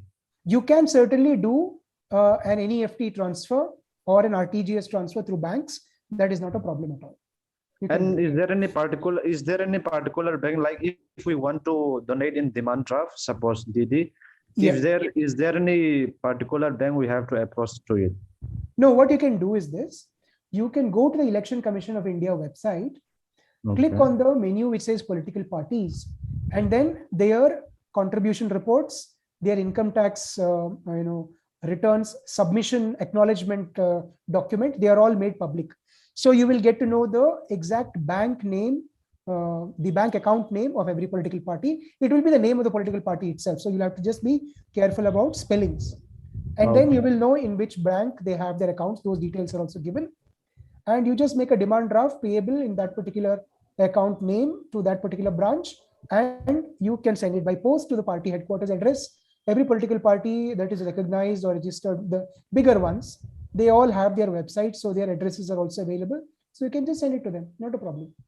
Okay. Thank you, sir. Thank you so much. You're welcome. Sir, I have one question. Yeah, go ahead. So when you had discussed that the cap of 7.5% is removed, as we said that a 3 years average should be. So is it has it been validated that after this cap getting up, the contributions by these by these companies have increased drastically, or is it in the same stagnant position? Excellent question, ma'am. Excellent question. That's exactly why we are fighting for transparency of electoral bond buyer and redeemer information. We don't have data right now. They're even refusing. You see, my RTI to SBI, which the CIC eventually rejected, was to ask simply for numbers. How many companies bought these bonds and gave it to political parties? No, they don't want to categorize the information. But let me tell you, tomorrow, if a directive goes from the Home Ministry to the State Bank of India saying, give me this information about this particular party, they will burn the midnight oil, compile the information and give it to them. But citizens like you and I don't have a right to get similar information. That is where the irony lies. Now, this is not a lost battle. One Mr. Venakatesh Nayak asking for this information and losing the battle at the CIC is not the end of the story. The advantage of RTI is that Dr. Kaur, Professor Sudesh, Professor Surendra Kumar, Professor Jeevan Kumar, Professor Ramanna, Professor Veena Devi, everybody can ask the same RTI questions that Mr. Venakatesh Nayak asked, get rejected, and then go to court file a class action suit and say that this is in the interests of transparency that we as citizens are concerned and we are approaching you. Let that pressure come. It will work. Today, there are very few of us. There is only one Association for Democratic Reforms. There is only one Anjali Bharadwaj, a very well-known RTI activist, who are working on these issues. There might be a lot of people in the states also, but we are not getting our act together. We need to come together and build pressure through various routes. Let us make representations to Parliament. There is absolutely nothing in the law that prevents us, and this is something I'm going to try out this year. We can file a petition in Parliament through the Committee of Petitions and say that your electoral bond scheme is in violation of the amendments made to the RBI Act, RPA Act, and Income Tax Act. Let us try this route. We may not succeed, doesn't matter, but let us try it all and then go to court and say, legislature is not listening to us. Executive has simply ignored us. So please give us relief because we want to clean up our electoral system because it is our system. This is not something that has been imposed by colonial rulers. It is our democracy. So don't tell us it is your democracy when you want our votes. We want it to be our democracy in between elections also. Yeah, yes, sir. There is a question from Subhash Patil. Sir, kindly you can ask directly the question. Yeah, please go ahead. Okay, it's in the chat box, is it? Yeah, it is in chat box, but it is okay, let me easier. Brenda, sir, shall I read it? Yeah, fine. Go ahead. Yes, okay, I sir, saw the question. Yes. I'll read it, sir. So Please what is the role of National Data Sharing and Accessibility Policy 2012 in electoral funding? Excellent question again. I had not made the connection at all. So I was not prepared, but let me give you an answer. I was part of a committee set up by the Department of, I think it was Department of Legal Affairs or Justice through the National Informatics Center, where we were asked to come up with a policy on licensing of open data sets use under the National Data, accessibility, what is it called? Just one minute. Yeah, the National Data Sharing and Accessibility Policy of 2012. So I have some understanding of that because we discussed all of these things in detail. Now, data sharing and accessibility policy applies only to data sets which the government has prepared and which the government is willing to place in the public domain. So if you go to the data.gov.in portal of the Government of India, you will see a whole lot of data sets put up by various central government departments and ministries, and to a lesser extent by state government departments and ministries.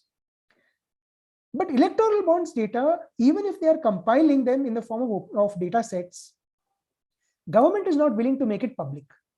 So therefore, the short answer to your question is, National Data Sharing and Accessibility Policy has at the moment no bearing on electoral bonds methodology of making donations at all. But like Professor Sudesh recommended strongly that it's important to bring in more transparency in electoral bonds. You see, I am not the one who's saying that electoral bonds should be done away with, remove them, repeal them. I'm not saying that. I'm only saying, yes, let electoral bonds be there, but make it transparent. Make the transactions transparent. So once that policy is accepted by the Government of India, data sets will automatically get created and they will come under the data sharing and accessibility policy. But until the government refuses to change its line that electoral bonds will be completely non-transparent, that 2012 policy is not going to have any impact on electoral bonds.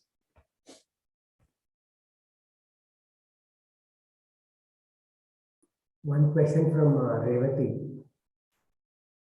Sir, it's not a question. Okay. So I think she's asking whether this leads to corruption. Yes, of course, absolutely right. But what we have not been able to establish is the chain that connects a political donation to policy change. Yeah. Even after 16 years of the RTI Act being in existence, neither journalists nor activists like me have been able to establish that, look, like follow the money from the donor, whether through electoral bonds or through electoral trusts or any other mechanisms. How it leads to policy change is something that we've not been able to investigate.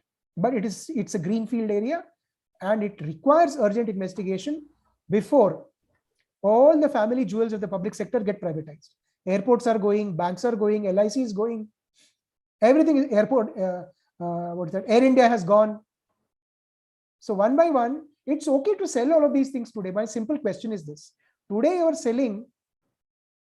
Tomorrow, what will you have remaining in your kitty to sell? Will you sell the citizens of this country to meet budget deficits? If you sell everything away today, what is there for the next government or for the next generation to sell in times of distress? Unfortunately, our sellers are not thinking about these matters. But the reverse trend is also happening. And I was very happy to note that. Many of you are familiar with the latest story of how Vodafone India or VI is not able to pay back the dues under, I think, AGR, and therefore a 38.8% stake, 38.7% stake has been created for the government of India. It's become the largest shareholder in lieu of the dues that the company owes the government. So that company literally is now substantially controlled, or at least substantially financed by the government of India. Many of us are thinking, how do we bring VI now under RTI Act? So things will keep happening. Even during the interest subvention crisis, prime subvention crisis in the US, a lot of public money went into shoring up the finances of banks in the United States. To what extent are they using their Freedom of Information Act to make these banks in the private sector transparent? I don't know, but we have an opportunity here. You see, every adversity is also something to worry about, but it also presents an opportunity. The trick is in recognizing what the opportunity is to turn that adversity into an advantage for doing something good. It's not just a business methodology, it is also an advocacy methodology for those of us who want to reform the system to ensure that it does better than before. Sir, the next question is from Lom Farm Kima Darlong. Yes. Sir, is it possible to misuse the electoral bonds and what? It's very difficult to say because we know so little about the transactions. Now the one way of misuse could be, and that's something that has been argued before the Supreme Court of India, and that is that when you don't know who is the donor, you don't know what kind of money is actually being used to buy these bonds. It could be ill-gotten gains. It could be a shell company that has been set up just for the purpose of channelizing funds into a political party through the electoral bonds route. So these are all arguments that have been placed before the Supreme Court of India. Possibilities only. These are all theoretical possibilities because we don't have empirical data to show that, look, this is the way in which electoral bonds have been misused. I'll give you an example. If you own a car and if you have some money to spare, you can buy an electoral bond, give that electoral bond to the chauffeur of your car and tell him, go and hand it over to this particular political party at their headquarters. Nobody will get to know that you are the donor. Because a political party will not know your identity at all as to who bought it. Because if you just Google electoral bond format, you will see snapshots, images of what an electoral bond looks like. Buyer identity is not there, donor identity is not there. So just that bond will not tell anybody who has bought it. Today, like I said earlier, only SBI as a seller and redeemer of the bonds has the information. Tomorrow, if government wants it, they can use the Income Tax Act or the Banking Companies Act to get that information out of SBI. Nobody else has access unless Supreme Court of India steps in. Even the order issued by the Supreme Court of India to Election Commission, it is only for the information that political parties are required to submit about how much money they got in which year through the route of electoral bonds. And very surprisingly, Supreme Court in a hurry asked them to give donor identity also. What they did not sufficiently appreciate is that political parties will not have access to donor identity at all. Even if they had, it could be fictitious. But anyway, it's in a sealed cover, so we don't know when it will get opened. Let us hope for the best. As and when it happens and Supreme Court returns to hear the case again, we will get to know what has actually transpired. But one bit of data for you. Association for Democratic Reforms asked for the names of political parties which had submitted information in sealed cover to the Election Commission, and they are showing that more than 2/3 of the political parties which submitted sealed cover information about electoral bonds to the Election Commission have not received 1% votes, which is a minimum requirement for eligibility. Hugely problematic. But let us see what happens when the Supreme Court hears the matter. Sir, may I add something here? Yes, please, sir. Yeah, Please go ahead. so far as the misuse of the electoral bonds are concerned, one way we could look at this question of misuse is that these political parties can use that money to either drum up support for an existing law or an amendment, or to bring in support to propose a particular law.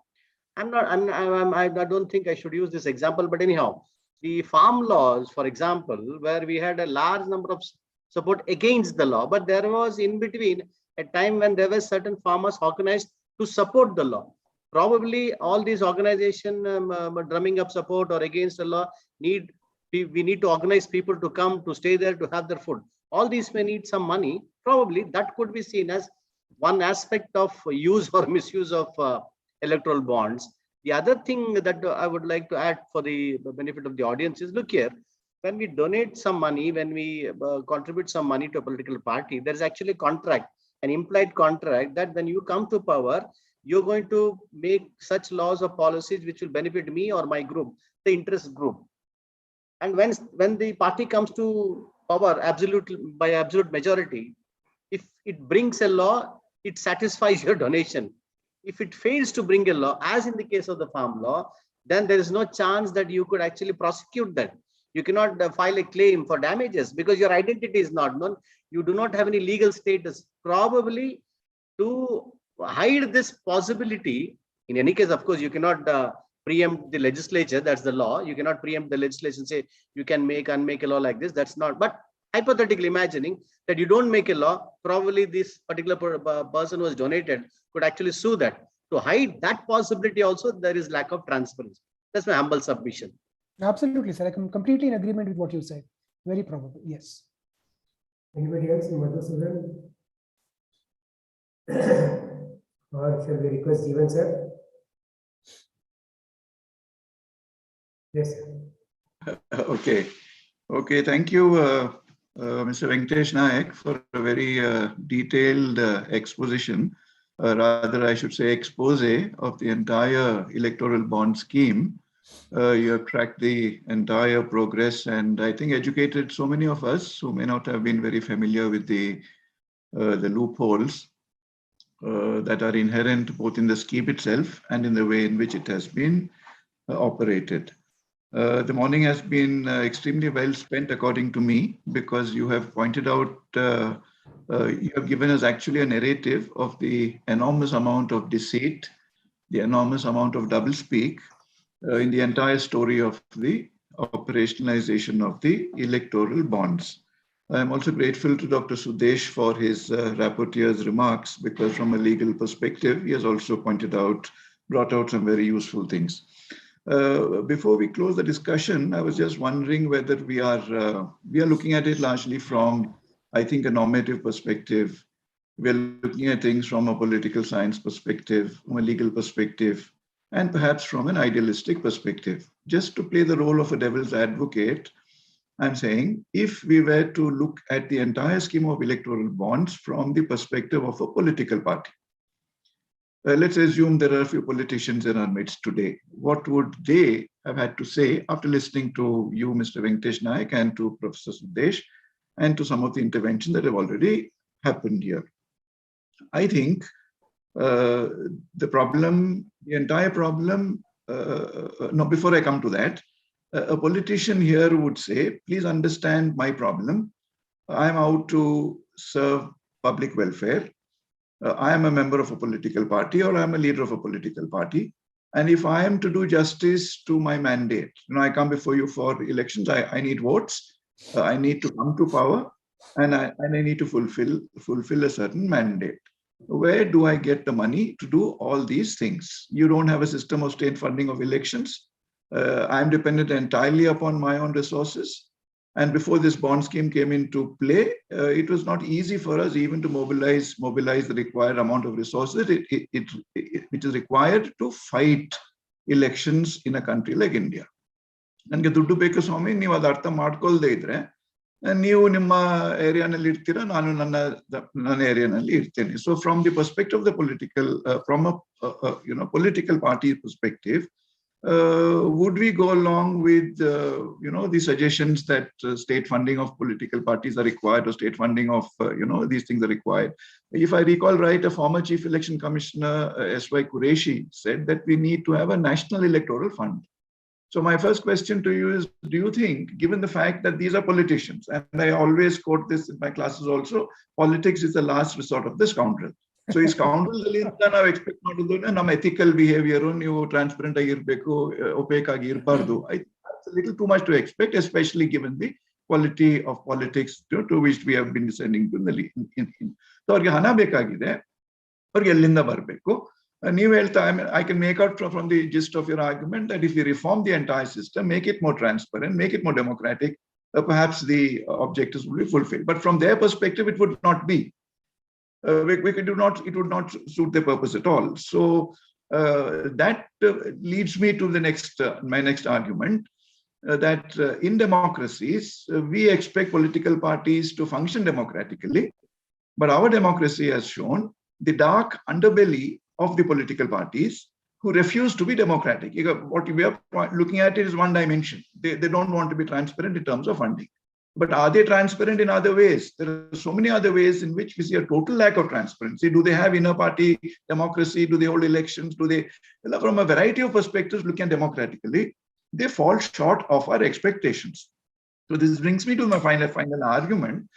I think in democracies, true reform can only come when we look at this dark underbelly of political parties and discuss both in academic and other forums, invite them also, and find out how we can improve the democratic functioning of political parties so that the overall quality of democracy improves. So Sudesh ನಾವು ಕೂಡ ಚೆನ್ನಾಗಿ ಹೇಳಿದ್ರು, politicians rational maximizers ಅಂತೆಲ್ಲ ಪದಗಳನ್ನ ಉಪಯೋಗ ಮಾಡಿದ್ರು ನೋಡಿ. So ಅದನ್ನೆಲ್ಲ ಅರ್ಥ ಮಾಡಿಕೊಂಡು can we come to some middle ground where we say, okay, we understand your compulsions, but these are our compulsions. We are ethical human beings. We want some ethics to get into politics. Can there be middle ground, and have you reflected on that kind of thing? But let me compliment you for beautiful analysis. Let me also compliment you for the work that you're doing, Mr. Venakatesh Nayak, because unless there are people like you, activists who are well versed with what is happening and have the determination to improve, I think our democracy would not be as vibrant as it is. Thank you. Dr. Surendra Kumar, may I just briefly respond to? Please go ahead, sir. Please. Yes. No, I would really like to congratulate both Professor Jeevan Kumar and Professor Sudesh for their comments. In fact, taken together, their comments actually form a concept note for a full-blown conference on this subject. And Dr. Surendra Kumar, please take note of this. It's crucial that we actually have this kind of a conference, because they have raised some very important points. Very briefly responding to what Professor Jeevan Kumar said. Yes, sir, I agree with you. I'm actually surprised that today nobody has actually addressed the content of my presentation from the point of view of a donor who would want his or her identity to be kept confidential. But anyway, we are short on time, so we'll not get into that. But just looking at what Professor Jeevan Kumar has said reminds me of another point that I wanted to make, but then in the flow of things, I forgot to emphasize on that point. What has electoral bonds led to today? It has led to concentration of funding in the hands of one political party, which is the one which brought the electoral bond scheme into existence. So it has created a huge non-level playing field. But electoral bonds is not the only way. Other donations coming through transparent methods are also going to that political party in a big way. So that is the truth of the matter. So what is happening is electoral bonds is creating this non-level playing field, making it deeper and deeper, and that is cause for concern, because just as both Professor Sudesh and Professor Jeevan Kumar pointed out, individuals like you and I today cannot hope to contest and win elections because we don't have that kind of money power. The only place where the Constitution recognizes political party as an entity is in the 10th schedule, and until the 10th schedule was inserted through an amendment to the Constitution, there was no reference to political parties anywhere in the Constitution. Political parties are referred to only in the RPA. The understanding of elections is that individuals will vote for or against, for individuals in territorial constituencies. That is the understanding of the constitution. There is no political party thing until anti-defection law was inserted. So, and increasingly the RPA, and this is something I've been observing. One kala ittu Belagaonalli, nanu 80ನೇ ಇಸ್ವಿದು ಮಾತಾಡ್ತಾ ಇರೋದು, the ballot paper had 400 plus names of candidates contesting elections. And the electoral laws were amended in a manner that discourages candidates to contest as independents.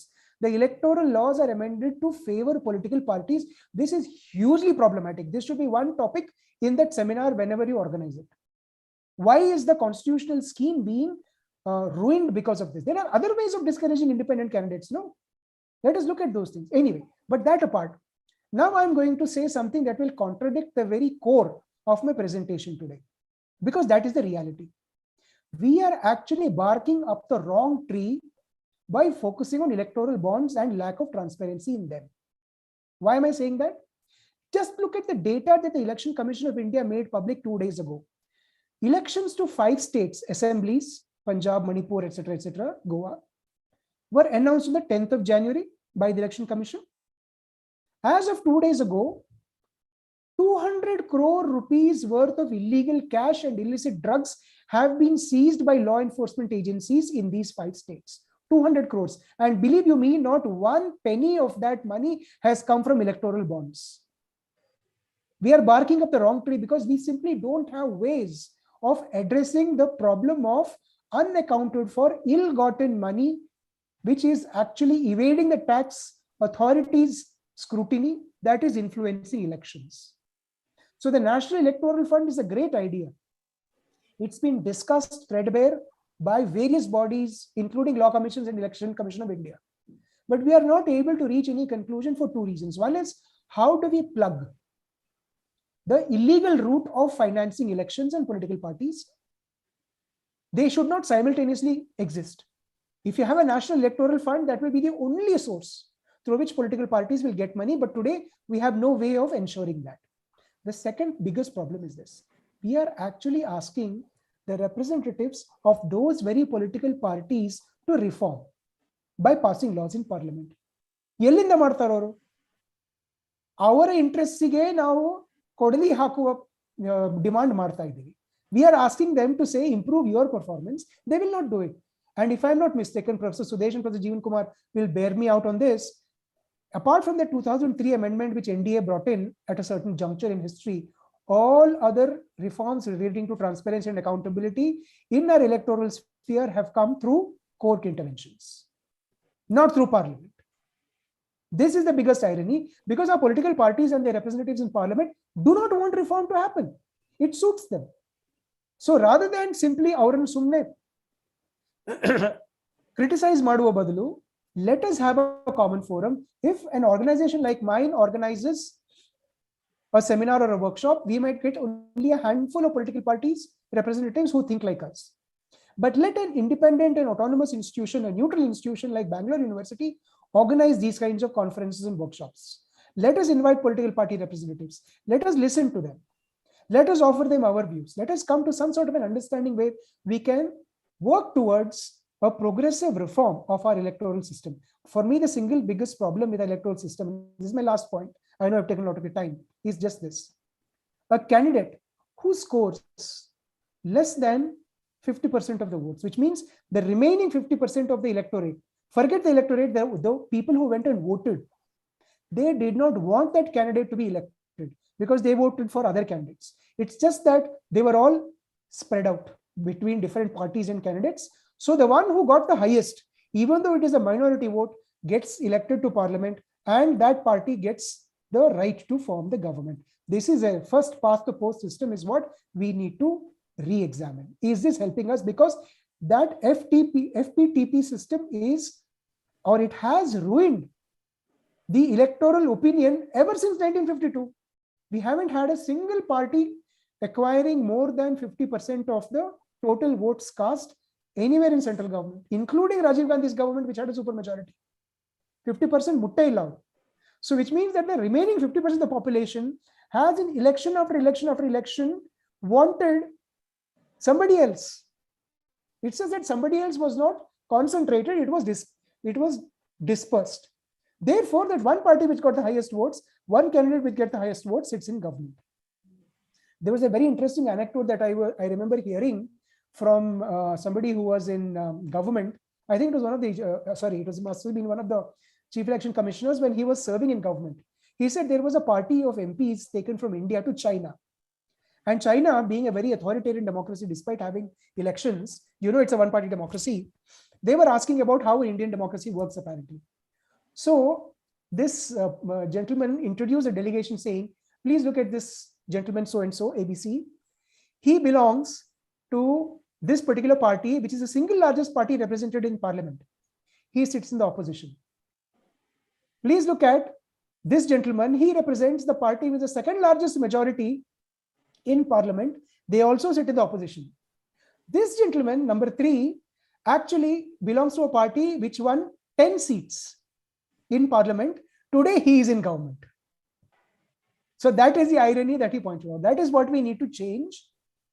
Start with the basics, FPTP, look at political party funding, look at how we reform. Let's start the debate, or rather not start, let us continue the debate, because these debates have been going on for ages now. Let us reach some level of agreement and start reforming our electoral laws. That is my humble submission. And there I think Bangalore University can certainly play a very important role in bringing us all together to the discussion table, where we can talk to each other in a cordial atmosphere without politicking. Let it be closed doors. Let the media not come in for the internal sessions. Later on, it can be shared with the media. But let's at least make a start towards walking that path towards reform. Thank you very much. Thank you, sir. And I think we are running short of time, so we will conclude. I think it's lunchtime now. So exactly 11:10, we start 11 o'clock. So we thought, anybody else? Last question, there's a last chance.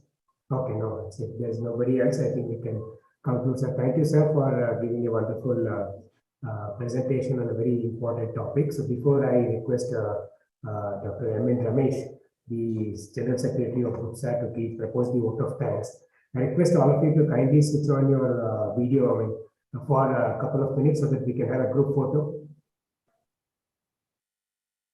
Kindly switch on your video so that we can have a group photo. Okay, sir. Okay, sir. Yes, Venakatesh Nayak, one of my doctoral students worked on FPTP. Okay, wonderful, sir. I should share her findings with you. Please, please do. Please do. I also feel along the same lines as Nasumati sir, Veena madam. FPTP. Kindly all of you switch on your videos just for a group photo. Chairperson, no? Yeah. Chairperson, Maribedi. Narayan, yes, sir. Veena madam. Veena? Sir ಇಲ್ಲೇ ಇದ್ದೀನಿ sir. Ramana sir, Shilpa. Everybody kindly. Yes. Harsha, Sunil.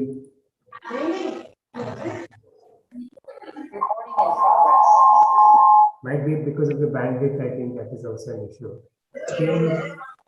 Kindly. Yes. Ramana sir. Pawan, Harsha. Yes. Yes.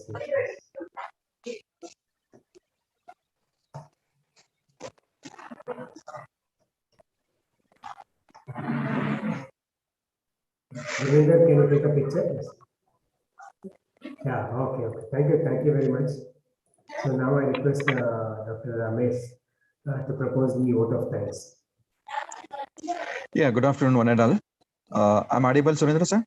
Yes, please go ahead. Yes, Ramesh. Yeah. Namaskara ellargu, and good afternoon to one and all present here. It was a really wonderful session, and on behalf of the Department of Political Science, Bangalore University, and also from the Bangalore University Political Science Alumni Association, I'm very grateful to extend my sincere thanks to Mr. Venakatesh Nayak, is the program head, Access to Information Program, Commonwealth Human Rights Initiative, New Delhi. Thank you very much, sir, for your all enduring and thought-provoking issues on electoral bonds. Thank you so much, sir. Wonderful talks. And similarly, I extend my sincere thanks to Professor V. Sudesh, former Dean and Principal, University Law College, Bangalore University, Bangalore, for your initiative to handle the entire session and be as a discussant. Thank you so much, sir, on behalf of the Bangalore University and Alumni Association. And again, I wish to extend my sincere thanks to Jeevan Kumar sir for joining with us and giving all the inputs on electoral bond. Thank you so much, sir, Jeevan Kumar sir, Professor Jeevan Kumar sir. And similarly, I extend my sincere thanks to the chairperson of the department, Professor Veena Devi ma'am, for organizing this such a wonderful program. Thank you so much, ma'am. And also, I wish to extend my sincere thanks to Nasimurthy sir and Ramana sir for joining with us. Thank you, sir. And without the effort of the Surendra Kumar sir, it is not going to be happen. And he always takes a greater initiative to organize such a wonderful lectures. Thank you, Surendra Kumar sir, for organizing a wonderful lecture. Thank you so much. And for all the participants who are joined in Zoom and as well as in YouTube for watching this and enriching your knowledge. Thank you so much. Thank you. Yeah, special thanks to Kamsali Nagaraj for being the And technical Ramesh also, thanks to Ramesh also, General Secretary of BUPSA, and ready to be part of any program always by the Department of Education. So thank you one and all, and special thanks to Govinder also. My students is always there. So thank you one and all the students who have joined and everybody. So this is it. So we'll conclude, and we're hoping that the next lecture, which is on the politics over caste census, I'm sure all of you would be joining. So we'll try to make it in the weekend so that many of them will get the chance to be part of this program. So thank you one and all, and thank you, Jeevan sir, and thank you everybody. Pleasure. Thank you, sir. Thank you, Venkatesh sir. Thank you, Jeevan sir. Thank you so much. Thank you, sir. Thank you. And we'll share the email of Venkatesh sir, so the students and others, if you want to interact further with him, I think you have opportunities. Lecture publish madalva Suri. Yes, sir, we'll publish. I think yes, sir, we'll do it, sir. All the lectures, all put 5 lectures we are organizing. So all put together, we try to bring it as a podium, and then we will publish it to the books as. Thank you for your ideas, sir. Okay. Yes, sir. Thank you, sir. ಊಟಕ್ಕೆ ಹೋಗ್ಬೋದಾ ಊಟಕ್ಕೆ department ಬಂದ್ರೆ ಊಟ ಇರುತ್ತೆ, ಇಲ್ಲಾಂದ್ರೆ ಮನೆಯಲ್ಲೇ ಊಟ ಮಾಡ್ಕೊಂಡು. Yes, sir. Thank you, sir. Thank you, Veena Devi ma'am. Thank you, Thank you, Jeevan sir. Bye, sir. Bye. Thank you very much, sir. Thank you. Thank you, sir. Thank you. Rajesh, ಏನ party activist ನೀವೇನು ಪ್ರಶ್ನೆ ಕೇಳಿದ್ರಿ? ಇಲ್ಲ sir, ಅದ್ರ ಮೇಲೆ ತುಂಬಾ dissertation ಆಗಿತ್ತು ನಮ್ಮ ಯೂನಿವರ್ಸಿಟಿಯಲ್ಲೇ ಕೂಡ. ಎಲೆಕ್ಟ್ರಾಲ್ ಬಾಂಡ್ ಇದು ತುಂಬಾ ಹೊಸ ವಿಷಯಗಳು ಇದರಲ್ಲೂ ಕೂಡ ಸರ್ ತುಂಬಾ ಎಕ್ಸ್ಪ್ರೆಸ್ ಮಾಡಿದ್ರು, ತುಂಬಾ ಯೂಸ್ಫುಲ್ ಆಯ್ತು ನಮ್ಗೆ. ನಮ್ಮ ಫ್ರೆಂಡ್ಸ್ ಮಾಡಿದ್ರು, ಇಬ್ರು ಕೂಡ ಎಲೆಕ್ಟ್ರಾಲ್ ಬಾಂಡ್ಸ್ ಡೆಸರ್ಟೇಷನ್ ಮಾಡಿದ್ರು. ಬಟ್ ಅಂದ್ರೆ ತುಂಬಾ ಚೆನ್ನಾಗಿತ್ತು ಸರ್, ಇದಕ್ಕೂ ತುಂಬಾ ಇದು ಲಿಂಕ್ ಬಂತು ನಮ್ಗೆ. Thank you very much. Thank you, sir. I like the meeting. Thank you. Kamsali sir.